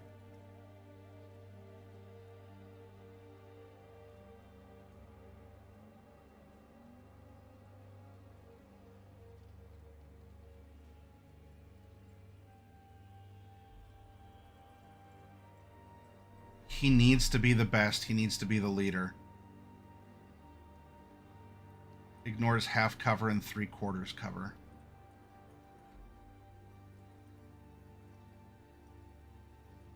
If we're only taking the 1 feat, I think he'd go for both, but the dice told us 1. I think he would be savage, and he would go for things like kill shots. I think that he is going to go sharpshooter here.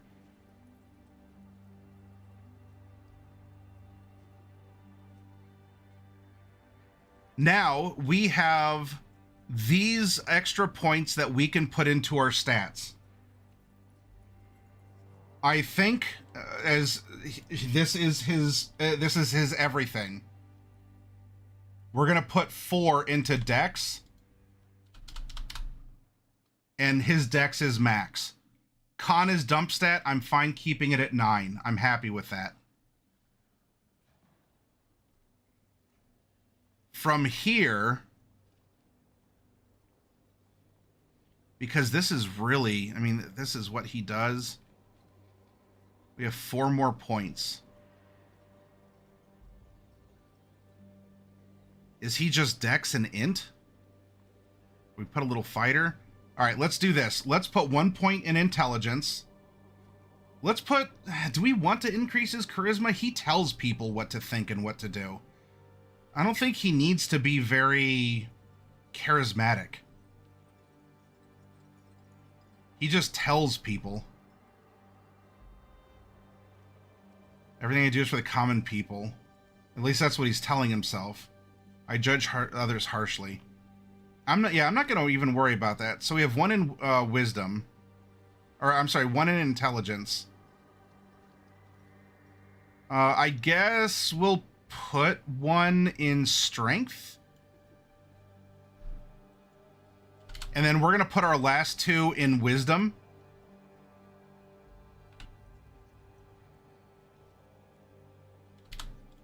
And there we go. This is going to give us a +1.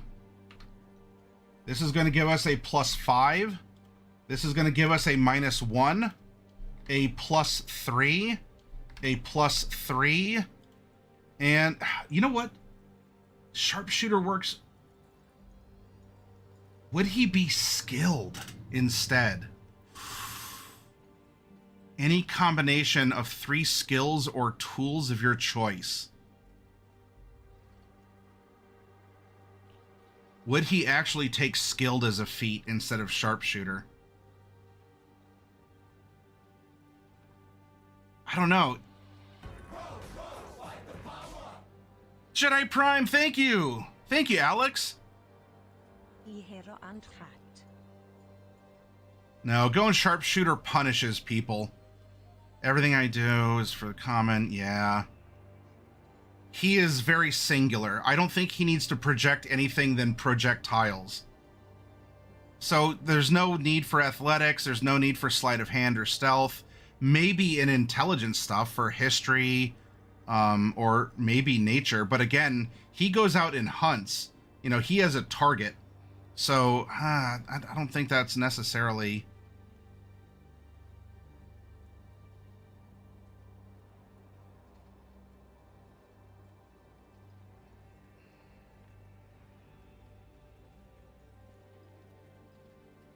Yeah, I think we're going to stick with sharpshooter.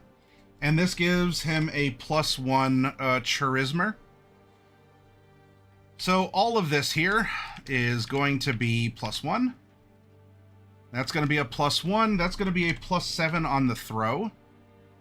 Con is going to be a +5 on the throw. And everything Dex. High average. Intelligence.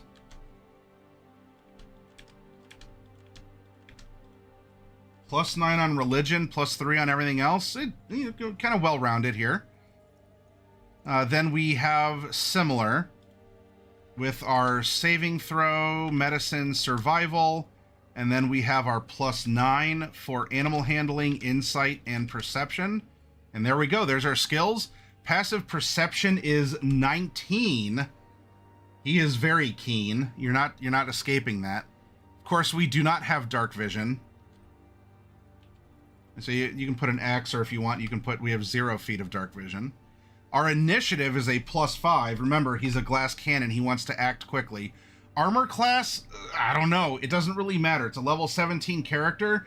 In this roleplay scenario, the player would be talking to the DM about starting magic items or considerations for the story. So I'm not worried about his armor class, other than knowing he is going to want a high AC. because his hit points, as we'll figure out, is going to be pretty low.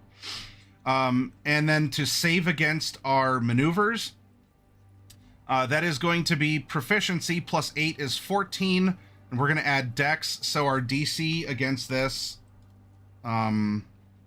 is there. So our attack is our maneuvers, so we can put an M or something if you want. You could write it out, but it would get really small. All right, if we're attacking off of strength, this is a plus 7. And if we're attacking off of dex, this is a plus 11. However, this is dex melee. If this is a ranged attack, because we took archer as our fighting style. All right, let's go back here. We're going to go to fighter. You gain +2 to attack rolls you make with ranged weapons.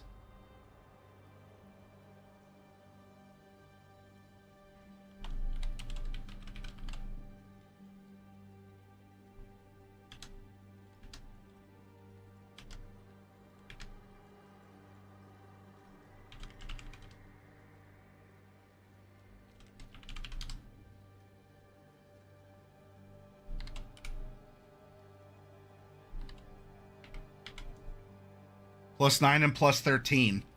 And then we can even dump more into it from a superiority die. No spells, not worried about that. Climb 15, swim 15, fly 0. Hit points. We get all 10 of our hit die at level 1. Then we, for our remaining 16 levels, we go half +1 of our hit die for being a fighter. That might vary depending on the campaign that you're running or that you're playing in. That's communication with your DM, but here in the workshop, we use standard array and we use half +1. Then, for all 17 levels, we get a hit point bonus, which is actually a penalty equal to all of our levels times our con modifier. In this case, instead of plus 17, if we had a +1 con, this is actually going to be a -17.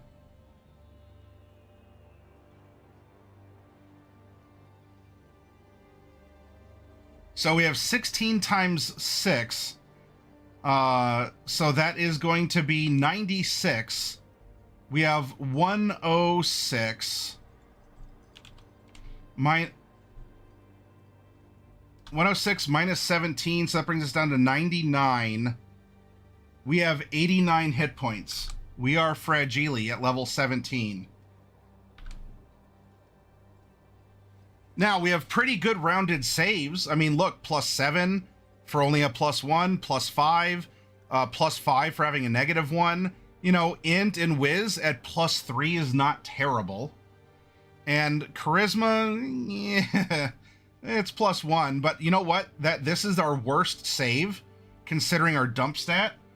He's pretty well rounded, and he's going to want to focus on leading from the back and staying out of combat, shooting into combat, and telling people what to do and having other people fight for him. Big hit point difference between our nature cleric at 139 and our totem barbarian at 209 at the same level. We're only double digits.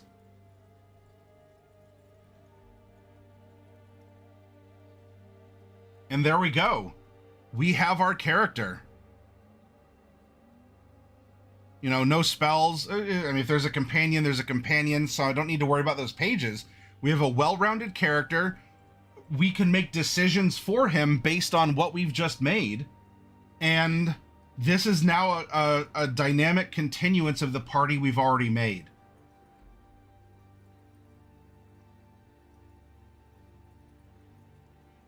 Haffy was saying, so the basic of my character I want to play would be pretty much the story of my character. He's the last survivor of his family, and he has been inflicted with lycanthropy after his family was exterminated by a pack of werewolves. So he carries on his family, but also the curse of what killed his family. That is compelling. That is compelling, Haffy. And that would be something to bring up with your DM as well. I'm sure I'm preaching to the choir. You said you're a returning DM. That could be fun and compelling, and that could do a lot to carry forward notions of the story and emotions of the story. All right, we're gonna take a quick break. I'm gonna go refresh myself because I'm out of refreshment.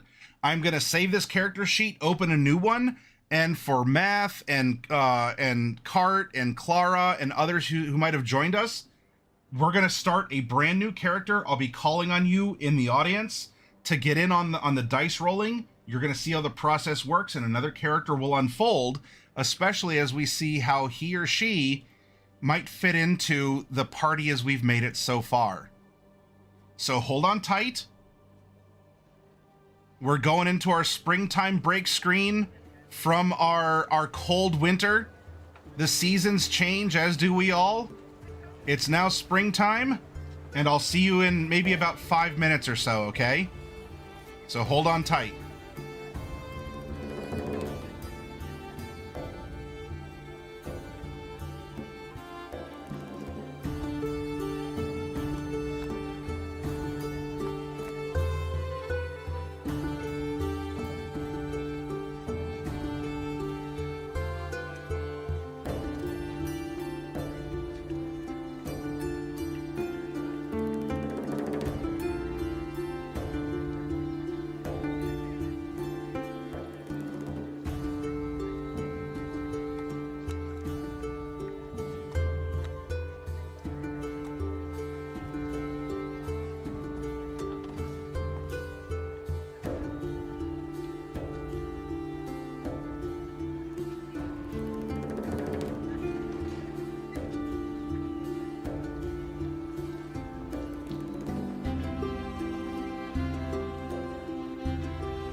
All right, hello everyone. I have returned. If you have, let's get a bunch of emotes going. They'll show up in the pine tree.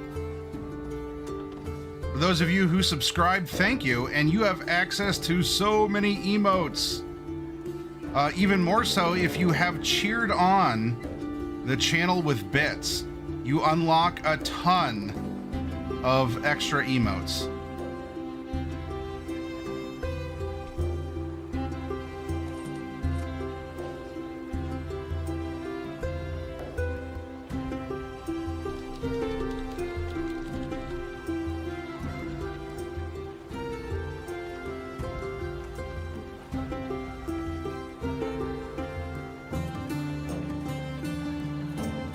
Woohoo! Look at that. There we go. A new day is dawning. We have all the emotes exploding over the Dawn Mountains. There they go. And I hope that you do enjoy the character screens. You know, as you have in life, you know, characters, people in our lives come and go. You see how there's a swap out? You know, Yedna and Prizzy are there in the winter, but then, you know, it's replaced by Aw and Biddy. We wear different clothes, you know, different nature is different in all seasons. So we go from there, and it's hopefully kind of wholesome in a way. All right. It's time to come back. Thank you for sticking around, Haffy, and for the others. Hello, I'm here. And we are ready to build our final character for our party. After this next exercise, we'll have 4. That's all we need to move into tomorrow night's exercise of taking the data from those characters and building a setting and a story from our characters to present to the players that presume, you know, in role play, we are the players who've sat down and said, I'd really like to play this character. It just so happens it's whatever we randomly rolled, but that's the character we're wearing. Then we swap hats to go from player to DM, and we say, thank you, my 4 players who made characters that you sincerely wish to play. Otherwise, why would you hand me that character sheet?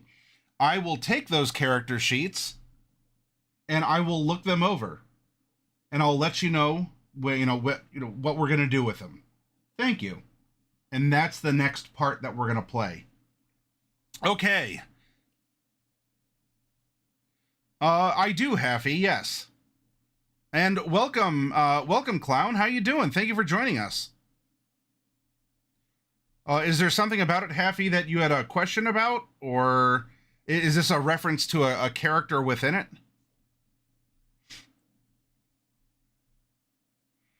All right, so we have our blank sheet. We have our players' handbooks, and play along at home. We have our books open to the background section, chapter 4, because this is the most important part of our characters. We'll get to it. Now, let's close out the display, and you all can see that we have a handy-dandy manual of player character golems, and we are going to start creating a character. For those of you with inspiration points to spend, lock in an aspect of the character that you would like to roll. Otherwise, I call on you all who are chatting randomly to assist me in making the character. We're going to trust the dice to tell the story. We'll see how this character fits in with the other 3. Craigar, will you please get us going by giving me a percentile roll in chat? Exclamation point 1D100. And as we do, we have kind of an evilly nature party going on. Let's listen to Pagan Woods from Tabletop Adventures.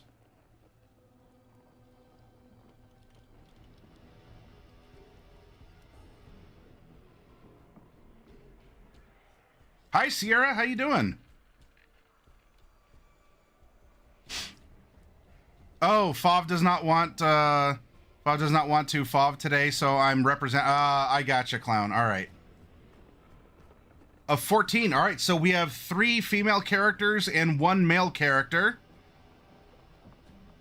All right, moving on. Sierra, you said anything that needs a roll? What's the race of this character? Roll 1d9, Sierra Echo. Echo. Echo. Echo.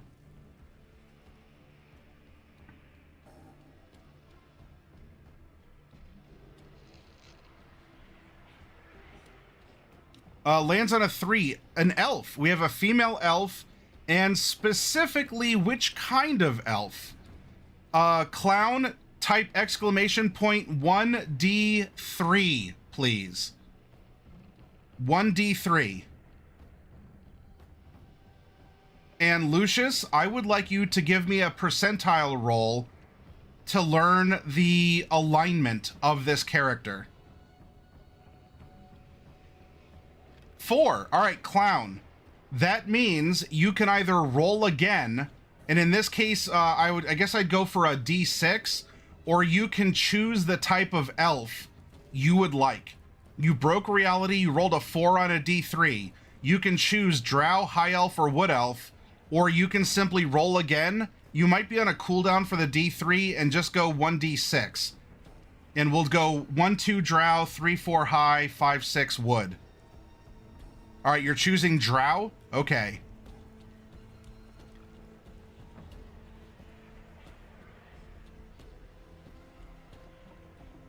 All right, and Lucius, when you can, exclamation point 1d100, please.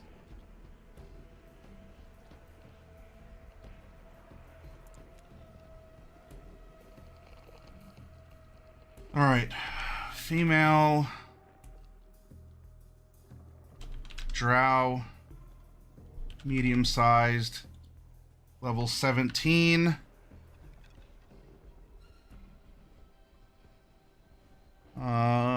Did we lose Lucius? Okay. Jedi Prime Alex, exclamation point 1d100, please, if you're hanging out. Oh, there's Lucius. All right, never mind. Lucius rolls a 77 and gives us a lawful... Oh, wow. This was the balanced odds. I have the penchant for evil. If we look at the whole thing, I have the penchant for evil where it's more weighted. Y'all are giving me evil character. It was meant to be. The story's going to write itself. So we have a lawful evil female drow.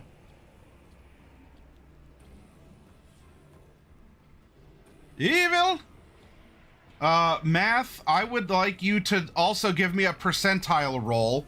Exclamation point 1d100. And I want you to tell me how many ability score improvements we're going to replace with feats.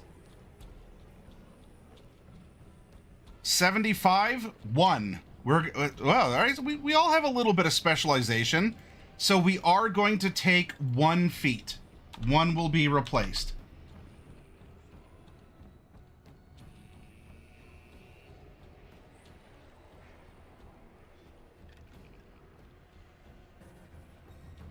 Oh, all right, Haffy.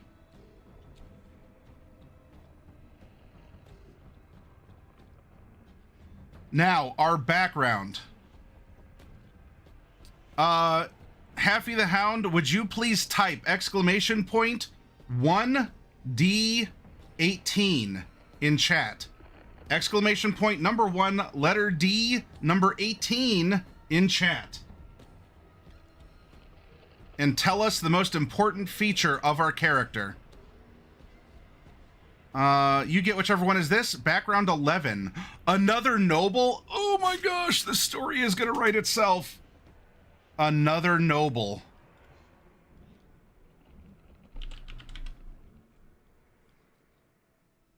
Apparently, we as the players have done a lot of collusion with each other.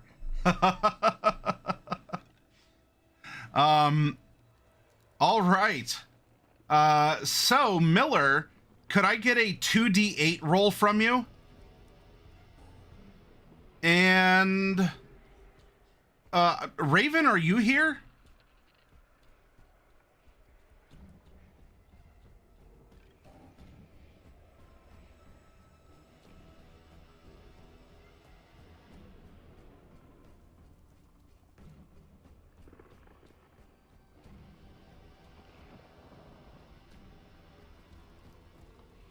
Clara, are you out there? Is there anyone else listening who would like to roll? We have more rolls lined up. Hunter or Bataspada if you're out there. Bersilas. Welcome back, Craigar. Miller says our personality is 4 and 3. As you all can see, as we're going through the exercise here, personality traits 4 and 3. All right, Alex, 3d6, please. Exclamation point 3d6 for our ideal bond and flaw.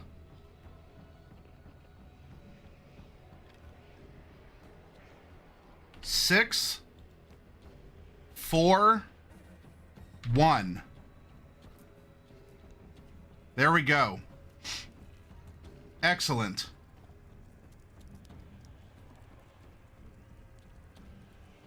Now, Miller spent inspiration points to lock in class. Miller, this roll is for you.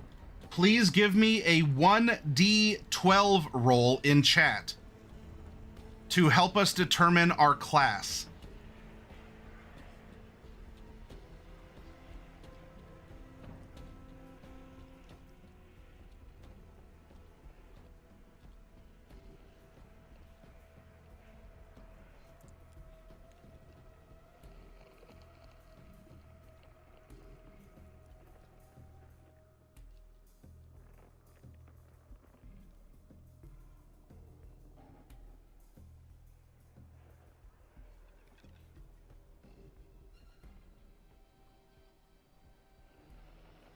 Lands on a 12. We have a wizard.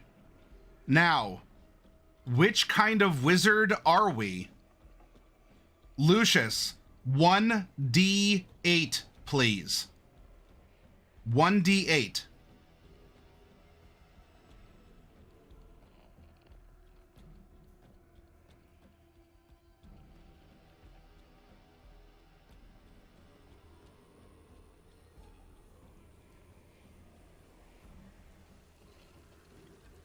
Uh, 12 is a wizard.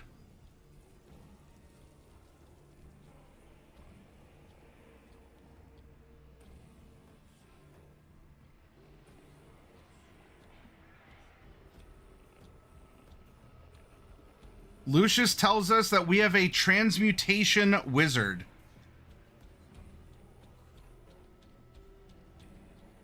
A transmutation wizard.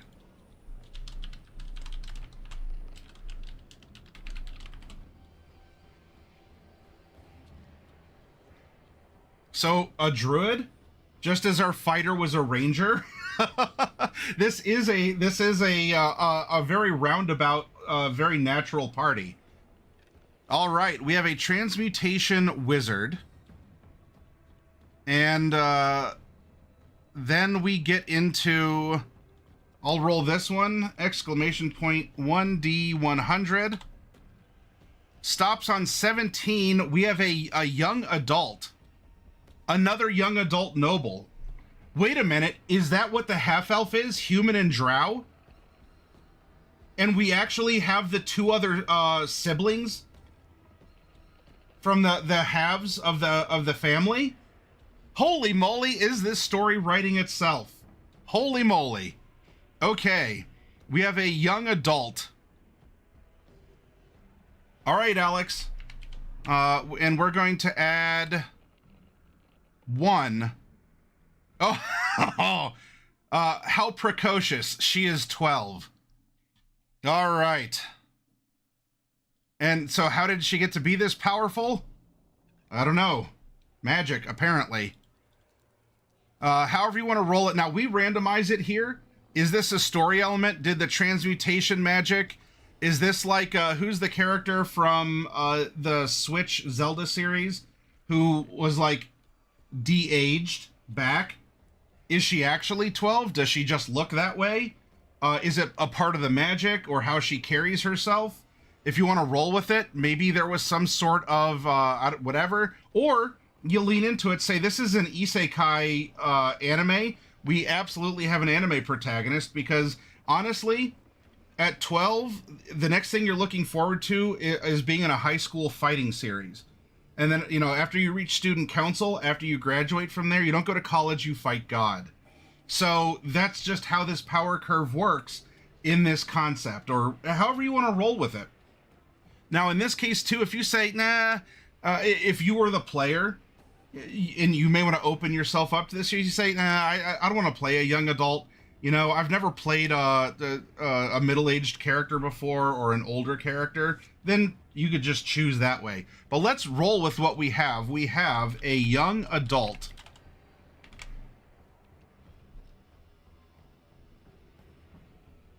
Oh, Purah is the name of the de-aged character in Zelda.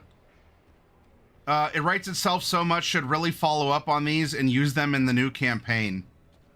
If you like it, this sort of stuff, maybe we can use concepts like this.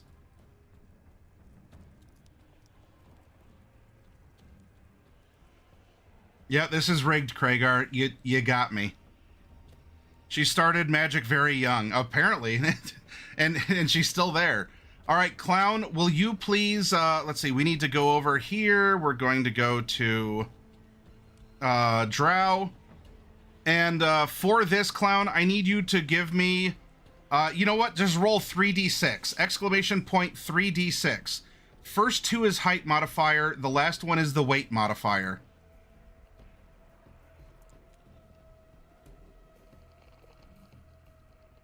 You broke reality. 773. So height modifier is 14 inches. So she is 4 foot 19 inches. She apparently hit a growth spurt. Now, as we have a young character, and the note even says on here, if the child prodigy or young adult age category is rolled, you may wish to roll only 1 to determine a character's height modifier. So if you think actually she should be 5 foot, we'll take the first 7. I don't know, your choice. You broke reality, Clown. Should she be 5 feet tall, or should she be 5 feet 7 inches tall?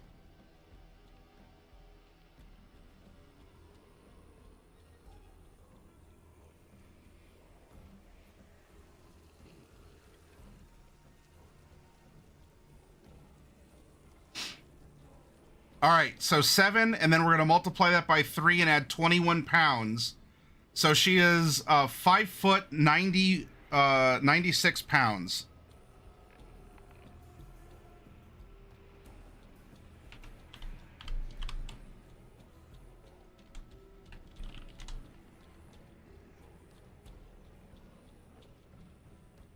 Excellent. Yeah, she, as the story goes on, I guess she reverts back or something along those lines, right?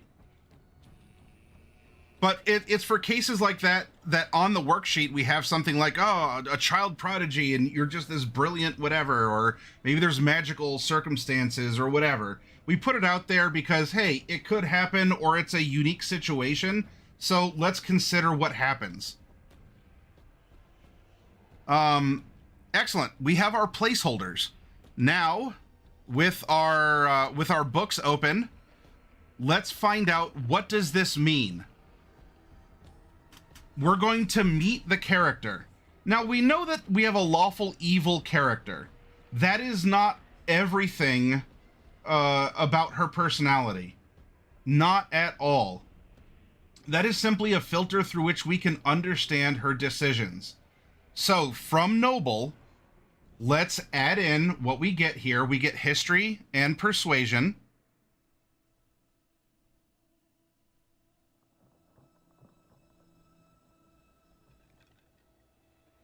History and persuasion. One type of gaming set. Kragar,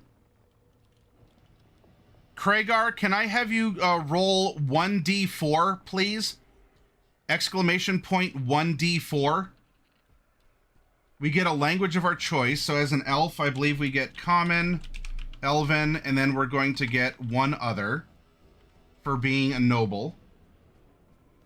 And then we get a set of fine clothies.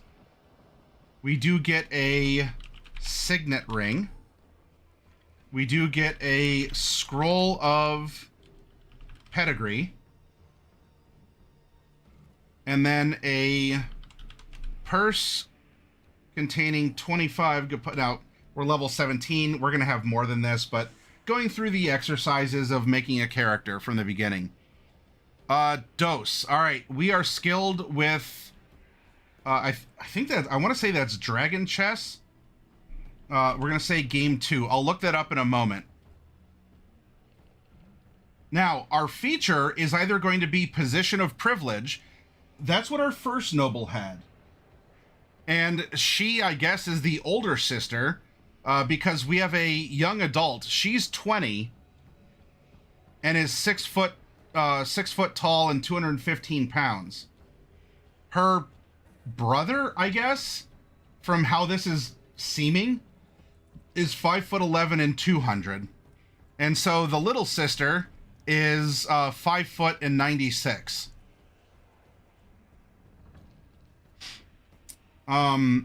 So she can take Position of Privilege like her older sister, or nobles can take a variant called Retainers. You don't have to be a knight for this, and knight would have been a separate role on the background. Does it make sense that she would have Retainers instead of being able to just waltz in and demand to see people or command people around? You have the service of 3 retainers loyal to your family. These retainers can be attendants or messengers, and one might be a major domo.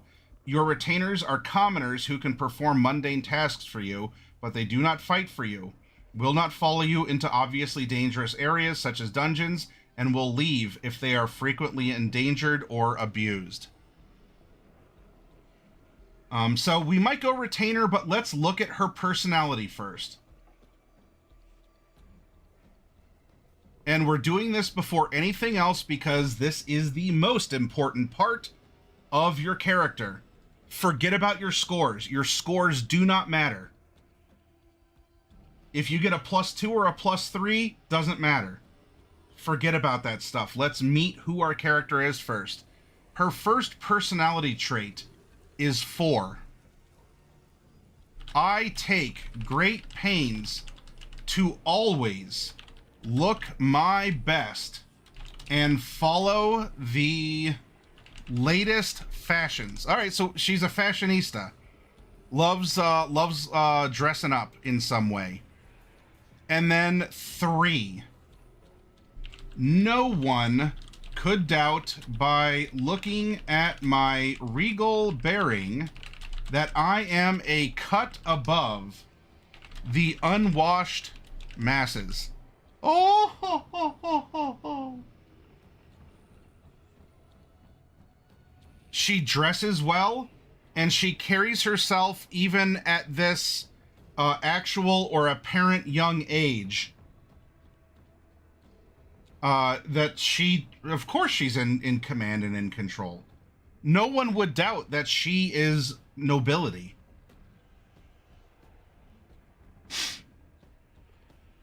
Her ideal is number 6. Oh, also noble obligation. Just like her sister, I guess. Oh, noble obligation was good. So we have a neutral evil with a good. We have a lawful evil with a good. It is my duty to protect and care for the people beneath me. And she sees everyone as beneath her, right? And you might say, well, how do we have a lawful evil character with a good ideal?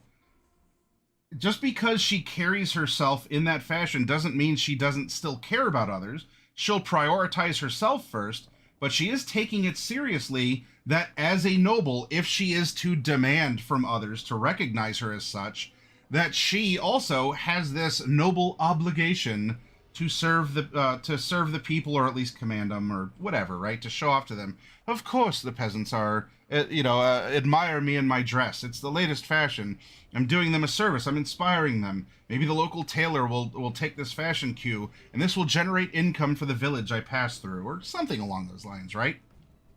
So it's okay to have a good ideal and still be an evil character. It can still work, and we don't have to do mental gymnastics for it. Our bond is number 4. I am in love with the heir of a family that my family despises. Wait a minute.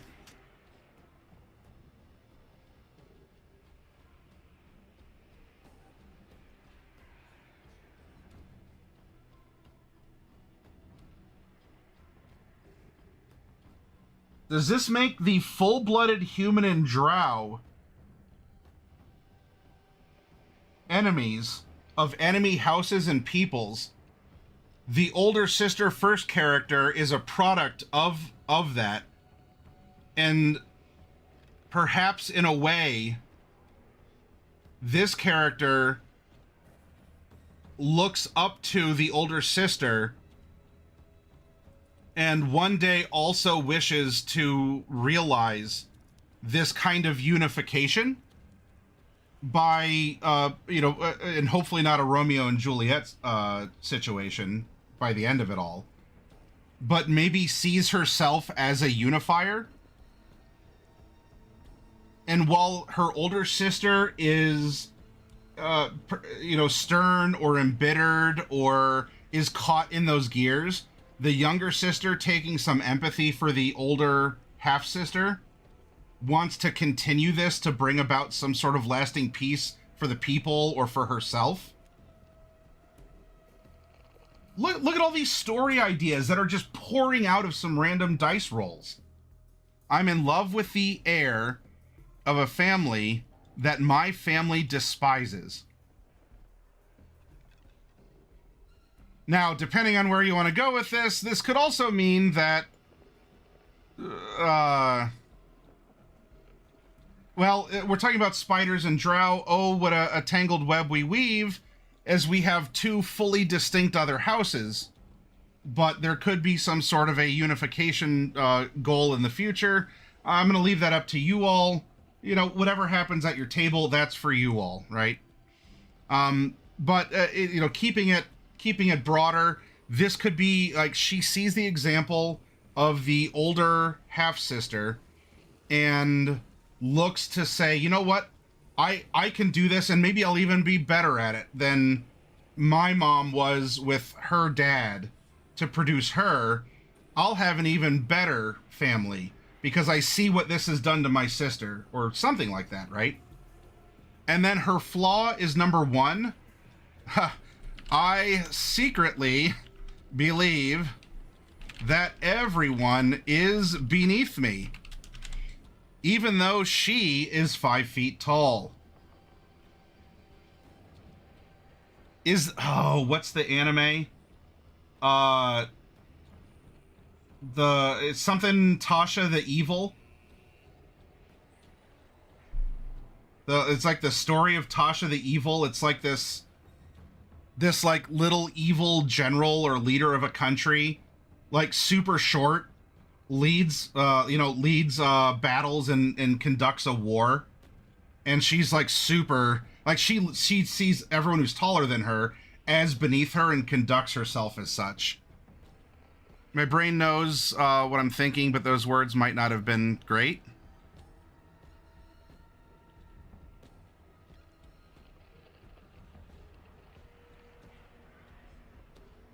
No, I think I got you, Craigar. Napoleon syndrome. Yeah, there you go. And also, hi, Bel Muerte. Yeah, perfect conflict for the youngest in the pecking order. She's plotting with her lover in the enemy camp to gain top dog position. How else could she be expected to do so? We almost have this weird kind of, like, I don't know, Hunger Games thing where all three of these characters who are in some way affiliated or related are fighting to be the leader of their people/faith. Yeah, the anime Batispada. She's the youngest and lowest in the pecking order, and she wants to be on top. Her lover, yeah. The lion in winter, except what? I don't know if I'm familiar with what's the lion in winter. I mean, if this makes me an uneducated swine, then I'm sorry, clown. What's the lion in winter?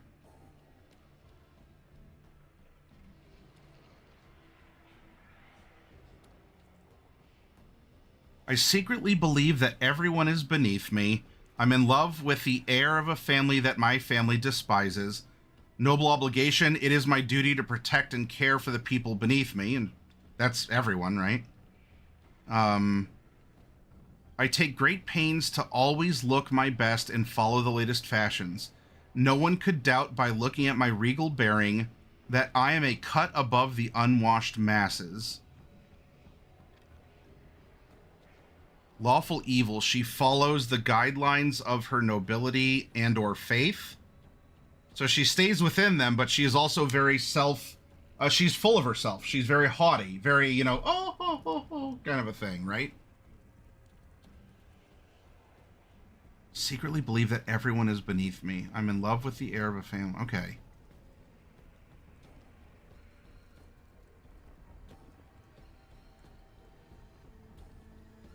Would this give her retainers?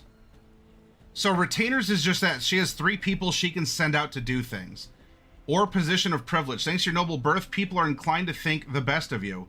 You are welcome in high society, and people assume you have the right to be wherever you are.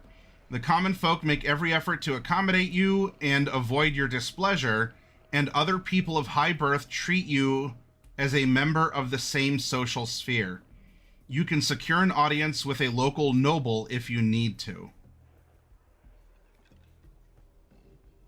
I don't know if at this point she has earned that, especially if we're talking about, pecking order, or, she is in this coming of age, in a reclamation of her, or not a reclamation, just like to claim her title and her place in the hierarchy. I think she, she puts on a show, she puffs out her chest and, is, oh, you peasants, I do all this for you, and, regard my fashion and all of this.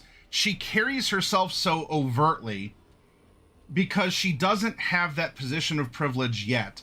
So I do think, I think in this case, she would have a retainer, or the 3 retainers.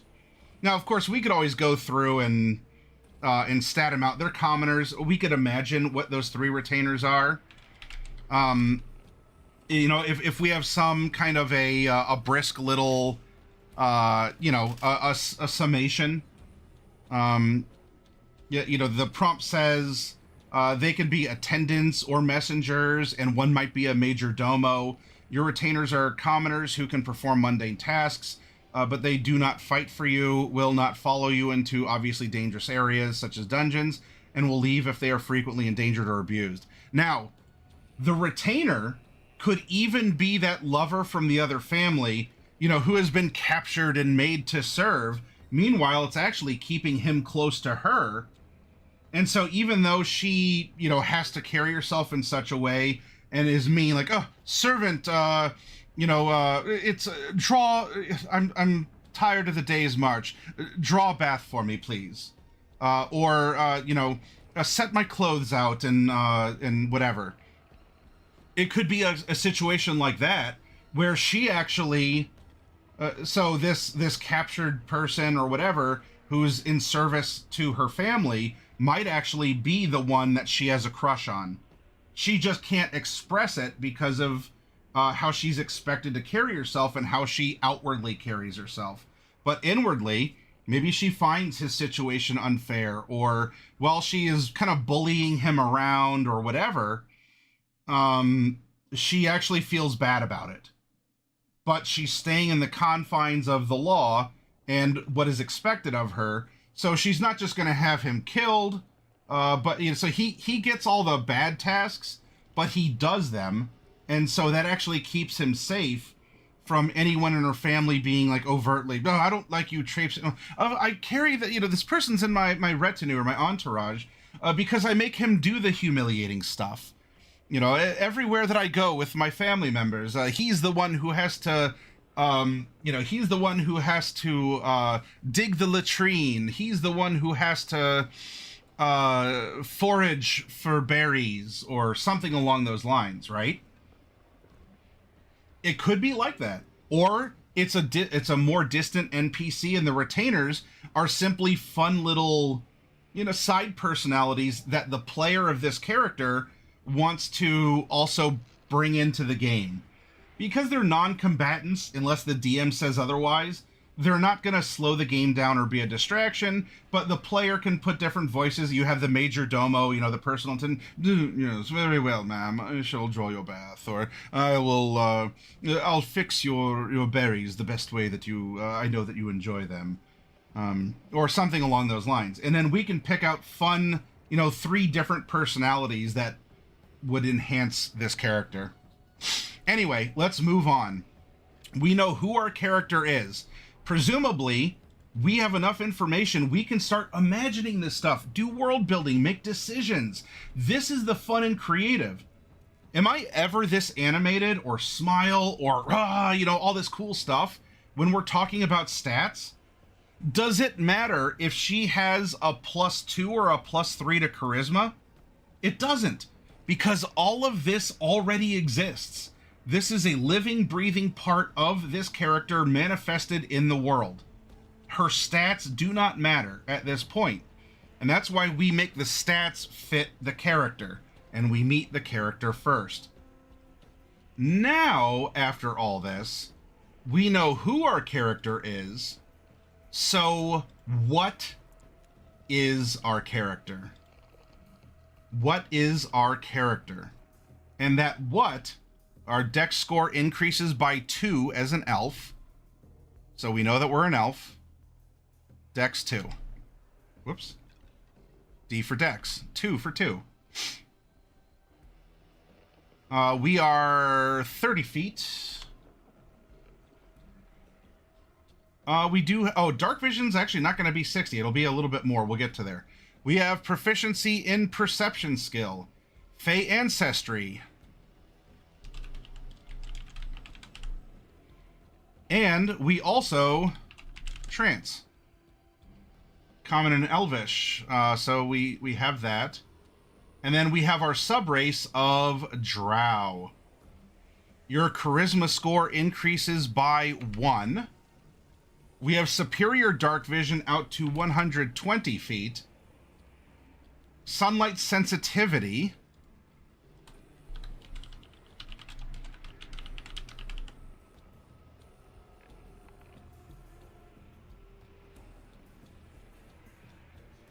Drow magic. You know the dancing lights cantrip. All right, cantrips, DM, dancing lights for drow magic. When you reach 3rd level, you can cast fairy fire spell once per day, and at 5th level, you can also cast darkness. I think those are both 2nd level spells. Correct me if I'm wrong in that. So we have drow magic and drow magic. We have fairy fire once per day.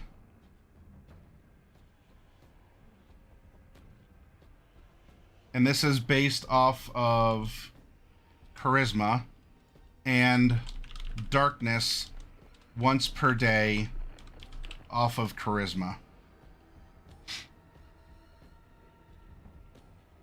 Hey, Rasta Funk, how you doing, my friend? Hi to you. Drama centered on Henry II of England and his family drama. Do yourself a favor and watch the 1968 version, top-notch acting. The story of King Henry II of England and his sons John, Geoffrey, and Richard, all sworn brothers, but also plotting to... Oh, okay. Then the truth might be stranger than fiction in this case. Although it is Mark Twain that does a very good job of extending that notion in quote, if you're familiar. Let's give a quick shout out to a fellow streamer, Rasta Funk Jr.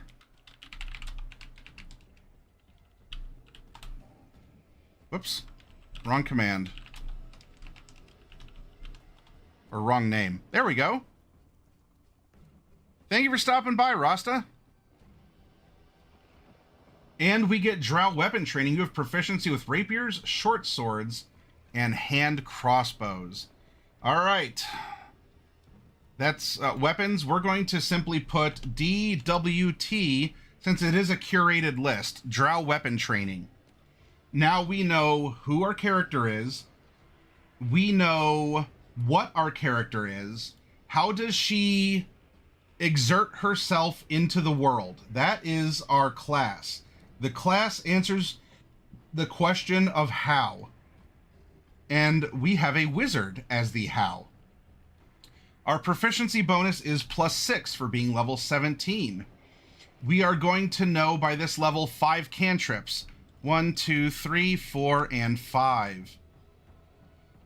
And down here, we can put Drow Magic, Dancing Lights, and then we get 1, 2, 3, 4, 5. As for our spell slots at level 17, that is 4, 3, 3, 3, 3, then 2, or I'm sorry, 5th level is 2. Then we get 1, 1, 1, 1. Did I mess that up on the cleric? I did. That needs to be a 2. Barbarian has some ritual spells. That's it. No spells here. There we go. 4, 3, 3, 3, 2, 1, 1, 1, 1. Speaking of squishy targets, we have a very squishy fighter, and we have a D6 as a wizard. I'm sorry, D6, and we have 17 of those to represent our 17 levels. We get no armor proficiencies, daggers, darts, slings, quarterstaffs, and light crossbows. So we have drow weapon training and wizard weapon training, I guess we'll say, DWT and WWT. For character building, I'm not worried if she's using a crossbow or a staff right now. She'll probably have magical stuff. She's 17. Not going to worry about that. But we have it listed for, just we're being thorough. No armor. And saving throws, intelligence, and wisdom. Skills. Choose 2 from Arcana, History, Insight, Investigation, Medicine, and Religion. Let's see. We are a noble. We already have Persuasion, and we have Persuasion, Perception, and History. I take great pains to look my best and follow the latest fashions. No one could doubt by looking at my regal bearing that I'm a cut above the unwashed masses. We protect and care for people beneath us, which is everyone, right? Because everyone is beneath us. And I'm in love with the heir of a family that my family despises.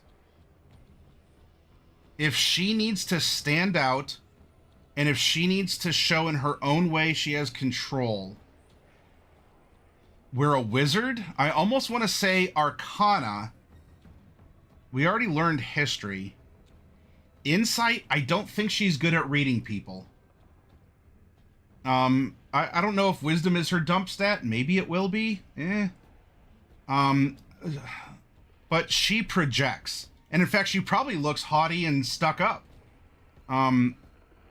Maybe Investigation. Especially if she can transmute herself. She can turn herself into shapes, kind of like the druid we're talking about. Transmutation wizards get bonuses to stuff like that. So maybe Investigation, because she pokes her nose into other people's business. She learns things. So Investigation might work. Medicine, that could be physical or psychological medicine, because it is based off of wisdom. Religion, I don't think she needs religion. I don't think she's been taught that, and it's not necessarily expected of her, as she is very directly just noble as per more of an economic strata than a moral or, otherwise like a godly institution strata. Protect and care for people beneath me.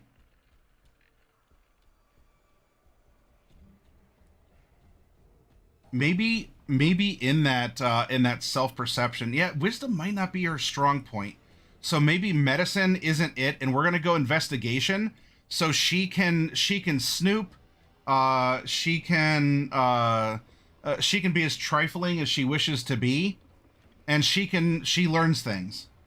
That's a part of her survival. She learns things, maybe even especially through her retainers. She does investigations.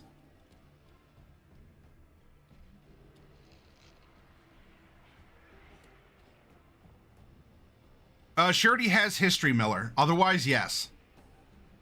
Oh, you caught a shiny Lechonk. Is that in Go? In fact, let me see real quick. It's almost midnight here for me. Does anyone need gifts from me in the couple minutes I have left before it's midnight and it rolls over? There's one person who needs a gift. I don't know if I already cycled a gift from you, Miller, but if you have one, send it over now and I'll take care of it, okay? I'll hook you up. Yep, nothing else right now. If you do, just let me know. All right. But yeah, Big Slam, there might actually be that kind of interconnectedness where the first character is a product of the families that are at war.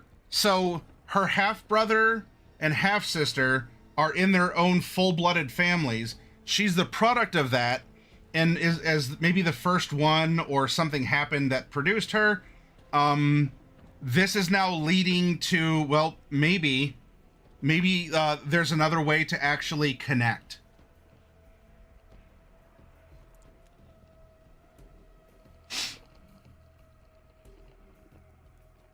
Or it's broader than just the players on the stage. Again, it depends on the themes and concepts that the players want to explore at the table or the DM is fine running with. All right, we have our skills. Equipment, not worried about that. Spellcasting, you have it. It's in the book. I'm not writing it all out. How do you copy spells? How do you do all this? It's there. Just know that you have them. And reference this as you need to. I'm not too worried about copying this word for word. Now, by being a wizard, we get arcane recovery. You've learned to regain some of your magical energy by studying your spell book. Once per day, when you finish a short rest, you can choose extended spell slots to recover. Expended, I mean. The spell slots can have a combined level that is equal to or less than half your wizard level.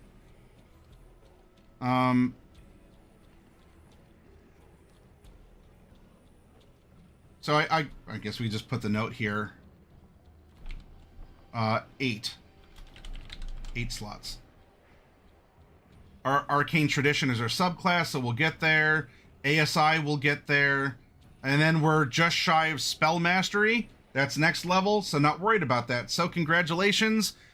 We are a wizard with these features, and the rest is born on our amazing variety of spells.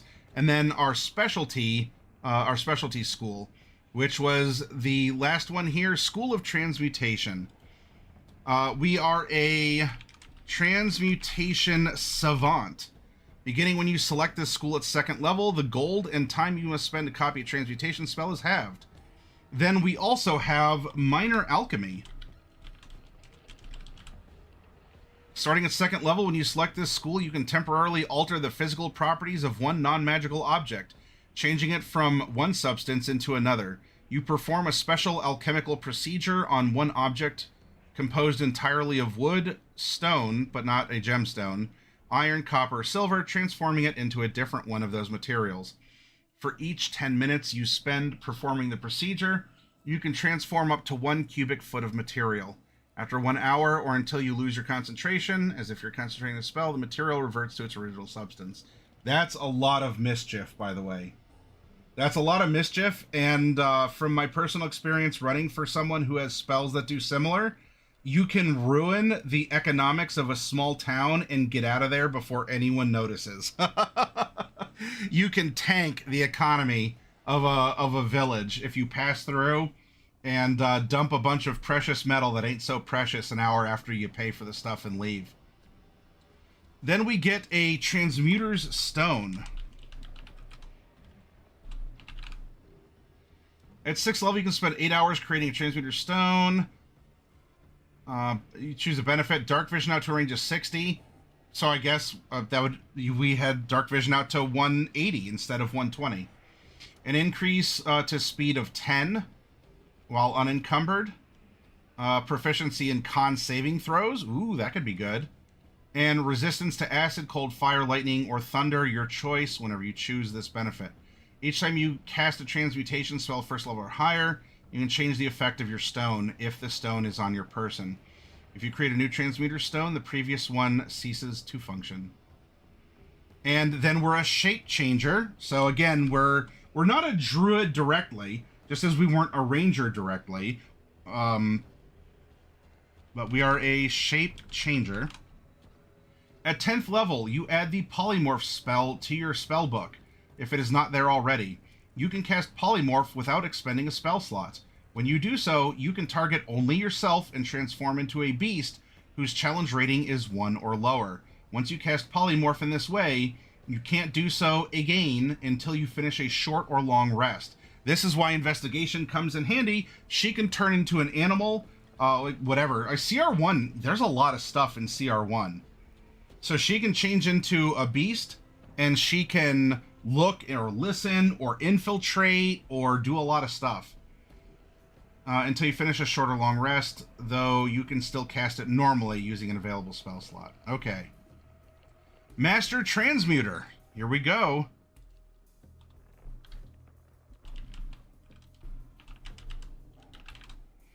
Starting at 14th level, you can use your action to consume the reserve of transmutation magic stored within your transmuter stone in a single burst. When you do so, choose one of the following effects. Your transmuter stone is destroyed and can't be remade until you finish a long rest. We get a major transformation, Panacea, Restore Life, or Restore...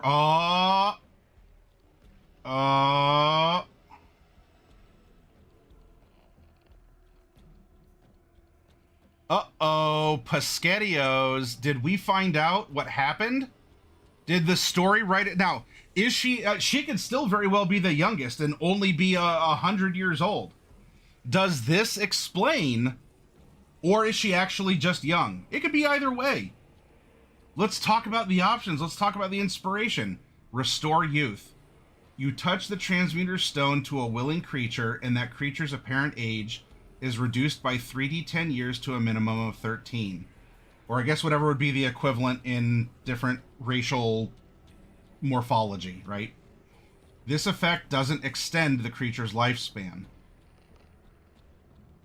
Maybe this is what happened. Or not. I don't know. Talk it out. Is one more inspiring than the other? Is one more compelling in some way? Does it fit themes? Does it produce conversation? Does it back up something else? Interesting to think about.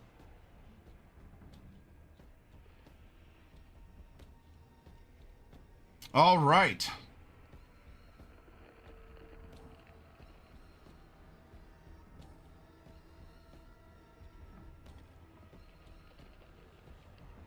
You're a wizard, Harry, or Harriet. My new wizard's name is Albus, actually. Just got to make sure you have the correct spells prepared when you need them. My new cleric is named Zoltan Clared, the Cleric Bard. Cleric Bard is a good combo. Lore and knowledge is my favorite. We are running an OSR campaign. I'm the second cleric in the party. You'll need the heals. You'll need the heals for sure. Wizards are work, says Big Slam. I tried Wizard once and never touched it until recently with the new rules. I like how the spells prepared are now static. Helps with leveling up. All right. Now we have even more to consider, and we might have even revealed other aspects of our character through her physicality, her mentality, her morality. That's why I love this process of character creation. I love it. It's wonderful. It's wonderful. And now after all this, now let's worry about her stats. Welcome back, Bane. Or goodbye, Bane, if you've been here the whole time. Either that or you were a while in the bathroom. If so, welcome back, but also if you gotta go again, then you gotta go. Now let's worry about her stats. Because we have met so much of her. I take great pains to look my best and follow the latest fashion. No one can doubt by looking at my regal bearing. It's my duty to protect and care for the people beneath me. I'm in love with the air of a family that my family despises. Maybe she tries looking different for these reasons as well. I secretly believe that everyone is beneath me. I do believe that she carries herself as a know-it-all. Now, why would I say such a thing? Well, you know, she's playing a wizard. Wouldn't you want that as a max score? Not in this workshop. Not all characters have ideal stat outlays. We've made warlocks that neither have Eldritch Blast nor a high charisma. In fact, we've made a couple that have had charisma as a dump stat, and they're still functional. They still do what they need to do. Here, I think we do have a very sharp person, but it does come at a cost elsewhere. Being intelligent doesn't make you nice. Being intelligent doesn't make you,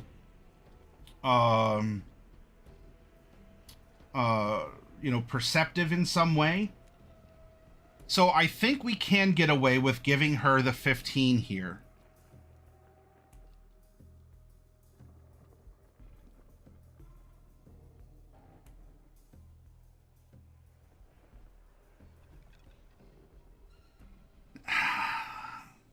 She's good at perception. Everything else, though, I do see as being low. So what if we do this? 15, 14, 13. So she's hardy. Maybe it's the transmutation magic or an effect of whatever, de-aging or whatever she's done. She's hardy. 12. 10. 8. Yeah, you could be book smart, but dumb as a box of rocks socially. Yeah, absolutely.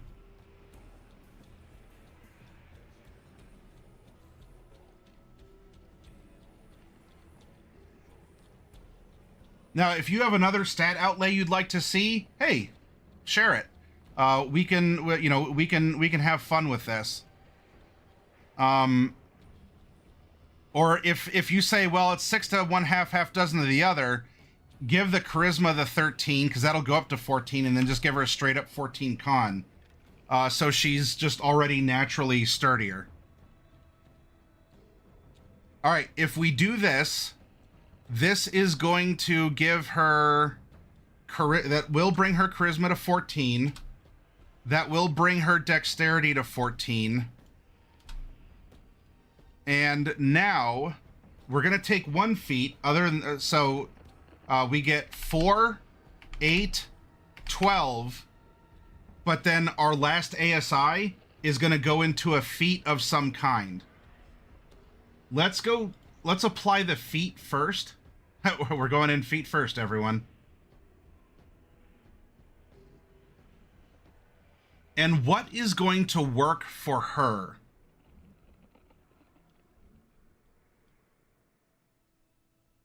Gain a +5 to initiative. Can't be surprised.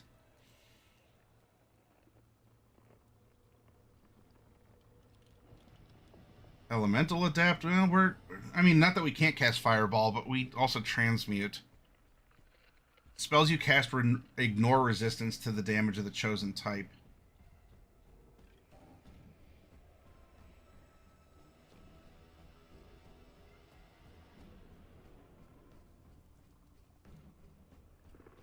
Keen mind, increase int by 1. Always know which way is north. Always know the number of hours left before sunrise and sunset. And you can accurately recall anything you have seen or heard. So you have an eidetic memory for the past month. Keen mind might work. Lightly armored. Linguist. Increase int by 1. You learn 3 languages. And you can ably create written ciphers. Others can't decipher a code you create unless you teach them. So if we do investigate, if we change forms, this would back us up as an ability to leave notes or to communicate with our retainers. Linguist might actually be a very good one for what we do with this character. I'm kind of leaning linguist.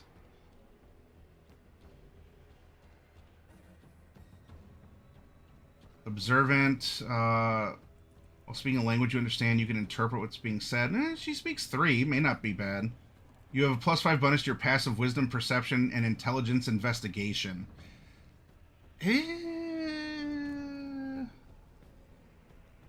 She is perceptive. +5 to your passive wisdom, perception, and int investigation. She does both of those things. You can see a creature's mouth while it's speaking a language you understand. You can interpret what it's saying by reading its lips. Increase your int or whiz by 1. Would observant help her be this sort of trifling information collector? Increase your int or whiz by 1. Well, that's whatever. If you see a creature's mouth while it's speaking, and you could shape change into that, or I'm just a little like passerby or whatever. I'm a haughty little noble brat. You know, pay no attention. As she passes by, it gets people talking. You have a +5 bonus to your passive wisdom, perception, and passive intelligence investigation. Ooh, I don't know. All right. I think she'd get a lot of use out of observant or linguist, given who she is and what she does. Are you all getting a feeling for either of those right now? I don't know if any of this other stuff would necessarily apply. I don't think she needs to be a warcaster or especially tough. I'm torn between observant or linguist. Keen mind isn't terrible, but her knowing which way is north or hours before sunrise, I don't think she's really has to be that kind of survivalist, which is why I'm leaning more towards linguist or observant. Having all of those language could be amazing, and being able to write ciphers that she can use in her info network of retainers could also be really, really good. An observant, we get common elven and something else that would be campaign setting appropriate, and then this bonus to passive perception and investigation, and we are a little investigator. Linguist? You know what? Let's do that. I also, I don't know, have any of you out there played a character who's taken linguist? Let's add 3 more.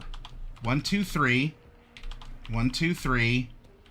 1, 2, 3. Linguist, that's going to bump her int up to 16.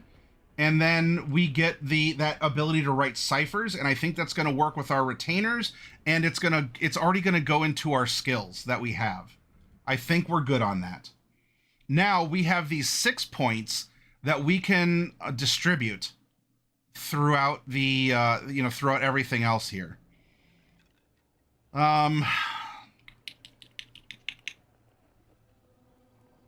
Do we go max int? Especially if we have magic weapons, you don't even necessarily have to.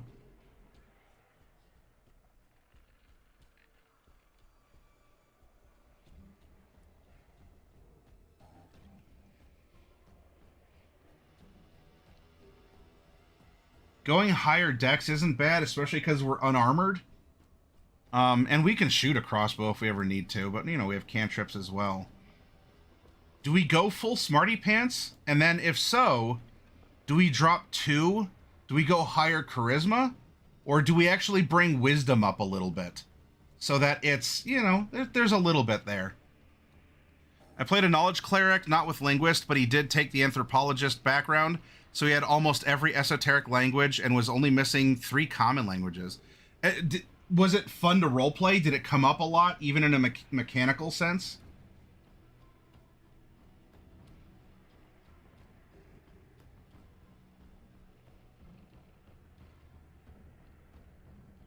Or do we make her, like, really hale and hearty?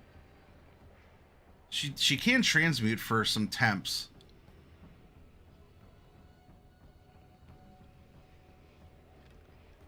This would keep her a little bit more on the frailer side when it comes to that stuff. Meaning that there would almost have to be this, I would have to work beside others, even though I carry myself as their superior. And of course, we would get one more stat bump at 19. So there's always that to consider. We're already low on hit points. We could go more. Oh, this would also be concentration. And we do have something to back up. That's why Warcaster could work. But you know what? I'm happy with Linguist. You know what? We're gonna drop. Let's drop 2 in Intelligence, 2 in Constitution, and 2 in Charisma.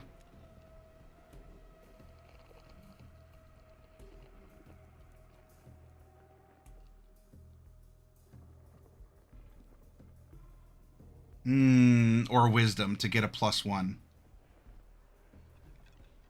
I mean, yeah, we're good at Perception. It would just make us 1 better.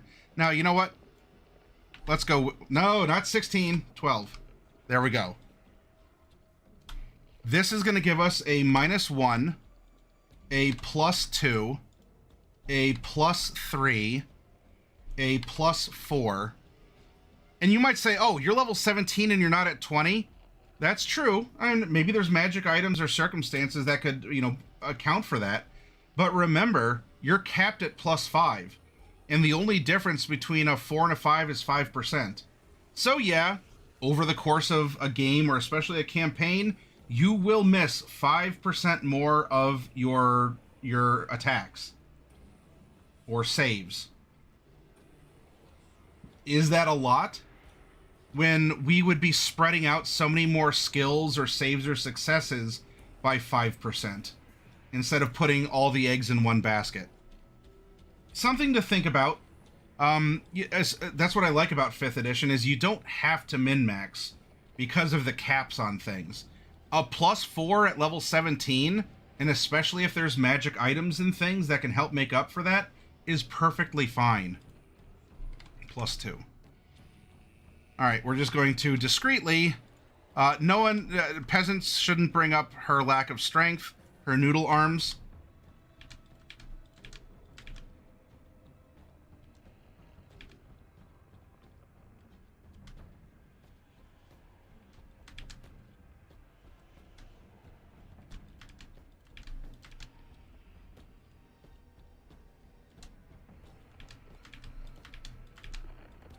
All right, we have a +8 to Persuasion.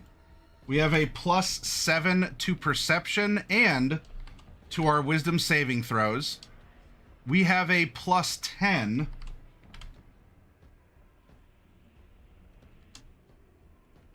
Arcana, History, Investigation saving throw. Passive Perception is 17. That is not bad at all. Armor class, not worried about. Our initiative is a +2. Climb, unless we have any spells or anything, our normal climb and swim are 15. Fly is 0, unless we change that. Attacking off of strength is +5. Attacking off of dex is +8. Attacking off of int for spells is going to be a +10. And our save DC is 18. Spell slots. What did we have again? Let's go up.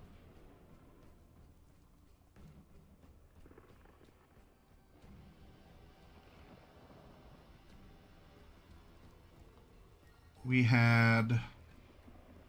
Whoops, not 5. 4, 3... Whoop. 3, 3, 3, 2, 1, 1, 1, and 1. On the sheet, we have used 0 of those for now.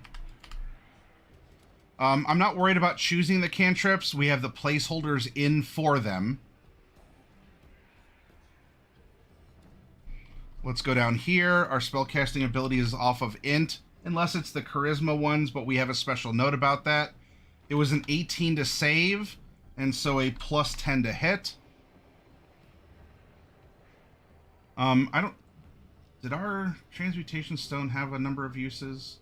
I think you could just swap it out. 8 hours creating...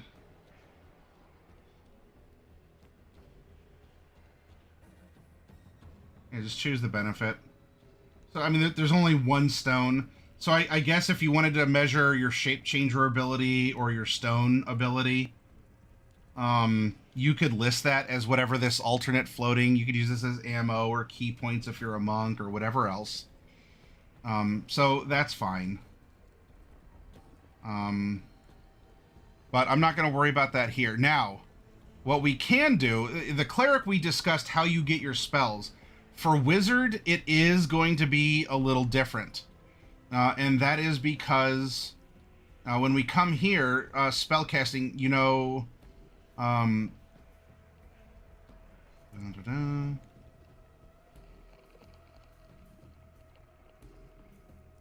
we have 6 first level spells. So we go... this is level 1.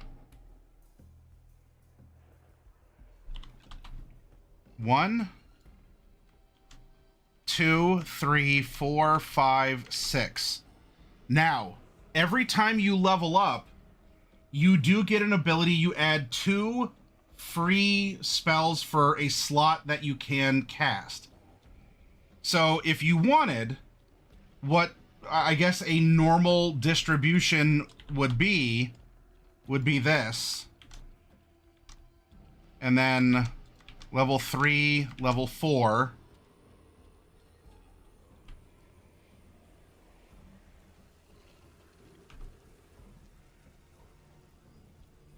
Five, 6, 7, 8, 9, 10. And remember, you can always go back and take more. You can buy spells. Wizards just collect... spells are a trading card game to wizards. So that was 3, 4. This is 5, 6, 7, 8, 9, 10.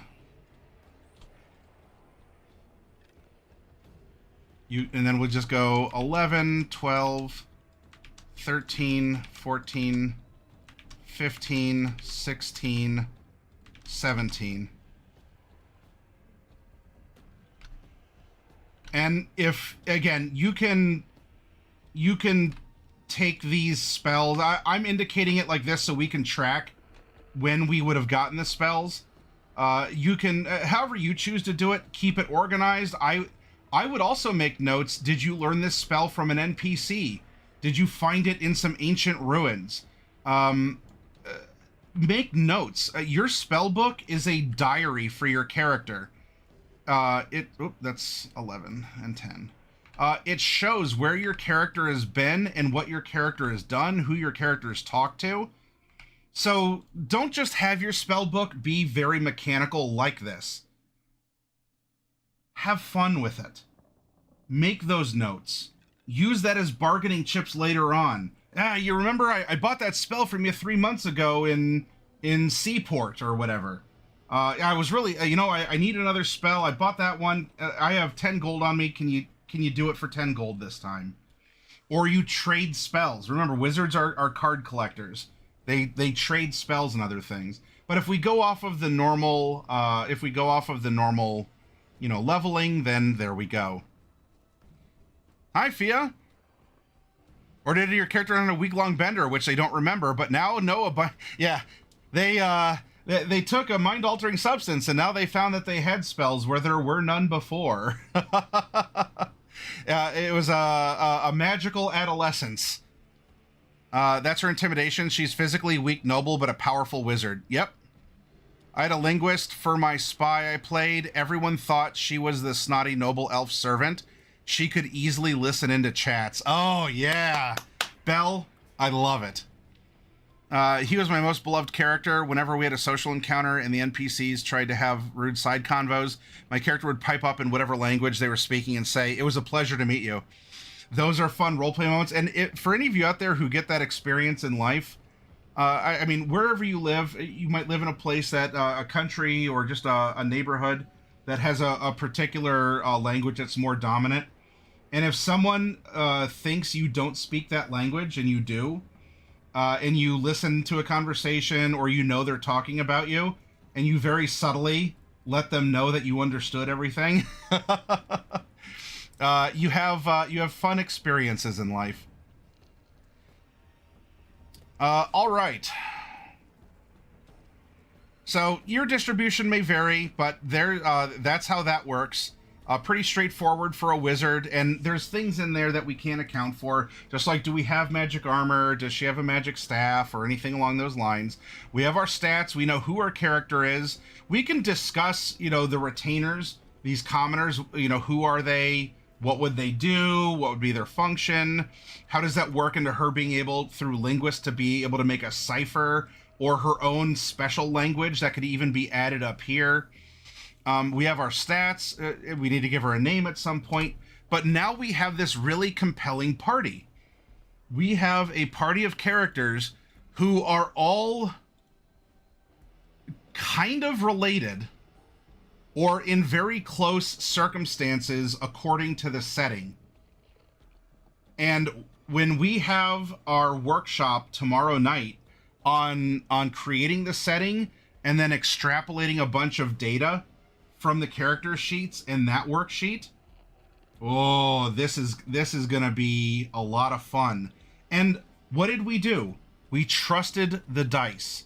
We let the dice tell the story. We let it roll, we let it go, and what do we have? A functional, cohesive unit, despite it being a party of evil characters.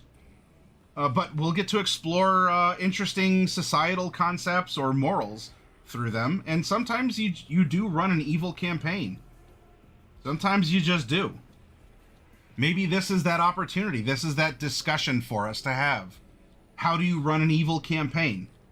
Especially if these, whether they are siblings, half siblings or whatever, are squabbling or jockeying, and this turns into a weird moral at the end of the story, where this is kind of a Hunger Games, where we know that of the 4 characters, only one of them is going to make it. And maybe we want to tell a tale of tragedy, betrayal, or we want to explore those lessons of having political or cultural forces make you think and do things that feel wrong. Or that you're told it's normal to behave, believe, or think in some way, even though that brings harm on other people. Because you can explore those things. And again, we're presuming that everyone at the table is comfortable with any of the themes that are brought up. This isn't me saying this is the only way you can play D&D. We're presuming that these fictional players who've made these characters wanted to have those tense moments or a weird relationship or whatever else, right?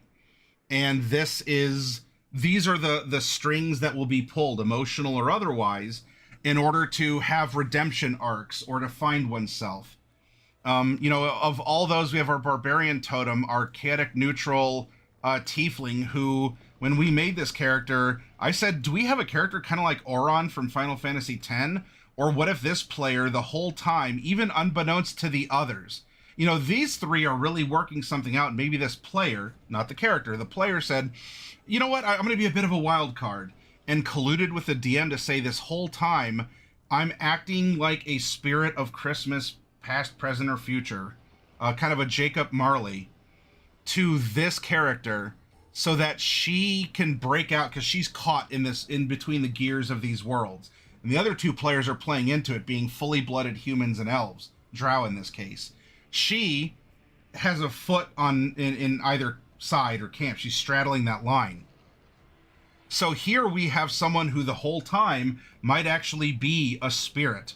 Now, it doesn't mean that there's not a mortality or some, bond of physicality that's keeping the spirit. So there are stakes, and this character could die before she's supposed to.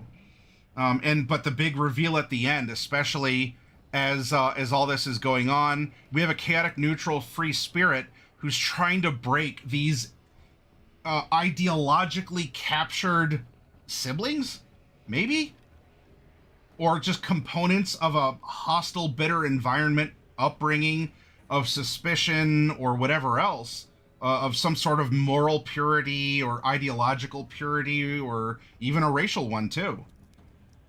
We can explore all this through our games. And remember, if you do so, you're playing with friends and family. And even more so, if you're trying to understand how people in our own history thought, lived, what they fought over, as culture changes, norms change, language changes. You play a bad guy, that doesn't make you a bad person. So this campaign may very well explore topics that are uncomfortable to different people for different reasons. But that doesn't make you a bad person. Especially if it's shining some light. And you want to do research on your own to get into the character. You learn about our own past and the things that we've said and done, either personally as individuals. Have you all said or done anything that you're like, yeah, or have you read about conflicts in history, or things that have happened within a society or a religion, or even wonderful examples, because we're starting at kind of maybe a wartime period, a dystopia, a sort of a low trust time or society, and maybe the entire point we're playing powerful evil characters in a really shitty world or situation is that we go through this process of learning and redemption so that the next generation actually leaves the world in a better state. And the old bitter conflict, the parents who had the dalliances or the things that happened, who held the bitter whatevers, as the secrets are uncovered, as the connections draw closer. Kind of like an Avatar with Zuko or something, right? You can explore that as well, where the bad guys have actually been the good guys the whole time, because in an evil society, being evil is good. And in this case, yes, they're aligned as evil, but what if that was the twist? This whole time, even the peasants expected them to be just asses to them. I understand my place is for you to walk on me and that I have to serve you.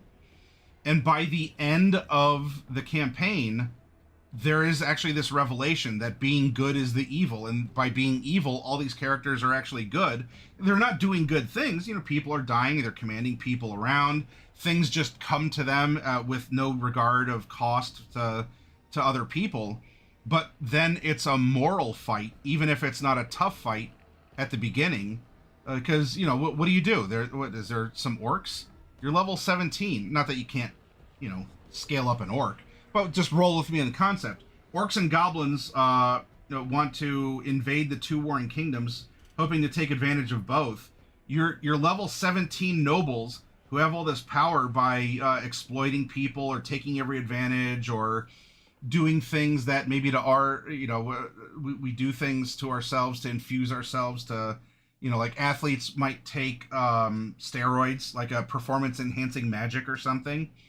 So we have these young people with great power that afflict abuse on all these level 1 commoners. And the whole point is the campaign starts off super easy, but now the players who are now needing to weave morality into things, because everything starts out as, I'll just kill it because I want to. I won't even be held accountable. Now all of a sudden have to think thoughts and feel feelings. And so the difficulty isn't in the hit point pools and the challenge ratings. It's the fact that the DM is presenting challenges to them that simply rolling dice doesn't solve with large numbers.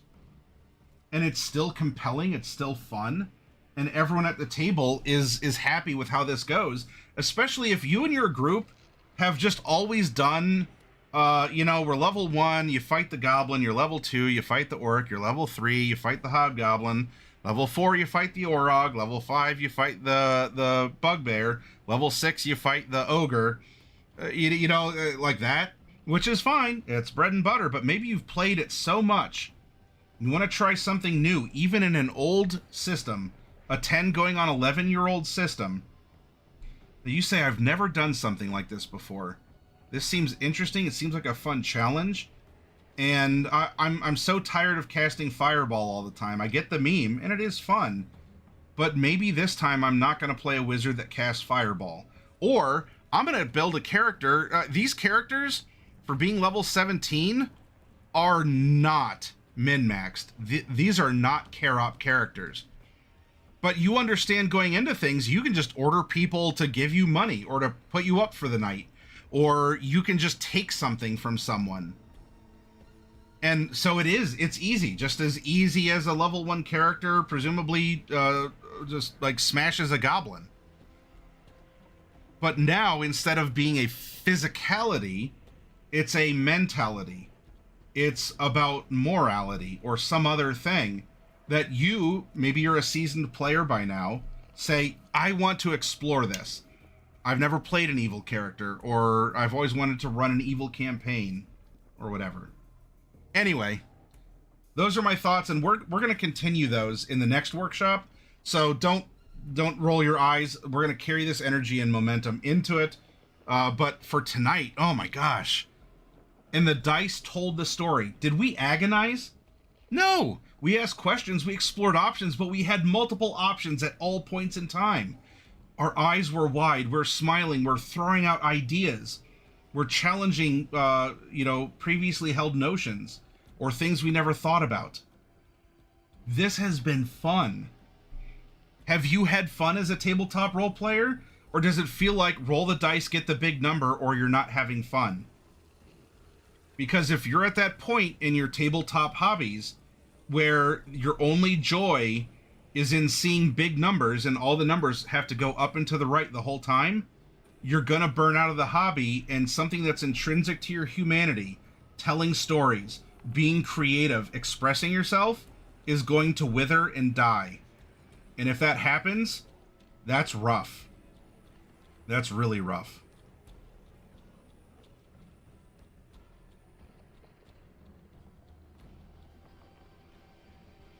Hi, Heretic.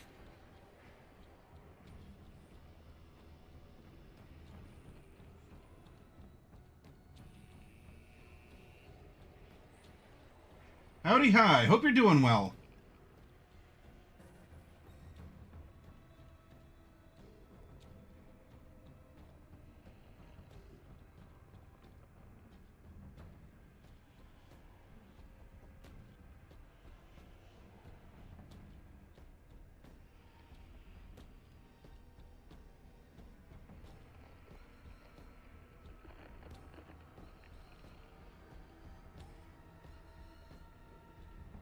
All right, this is what we're going to do.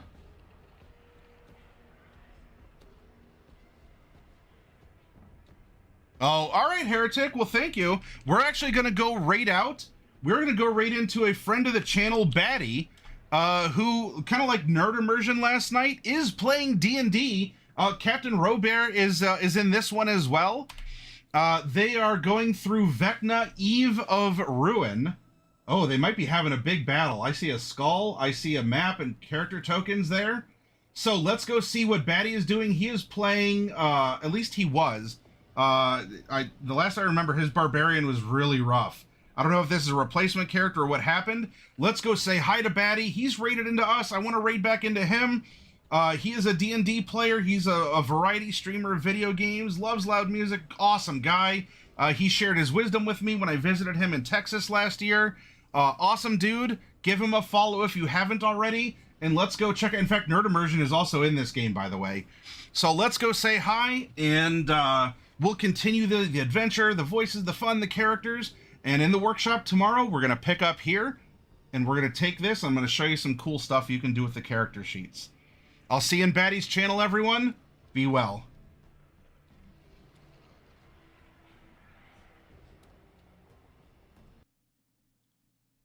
I'm not gonna be, 800 and something. I don't need all that. Hey, that's just do it again.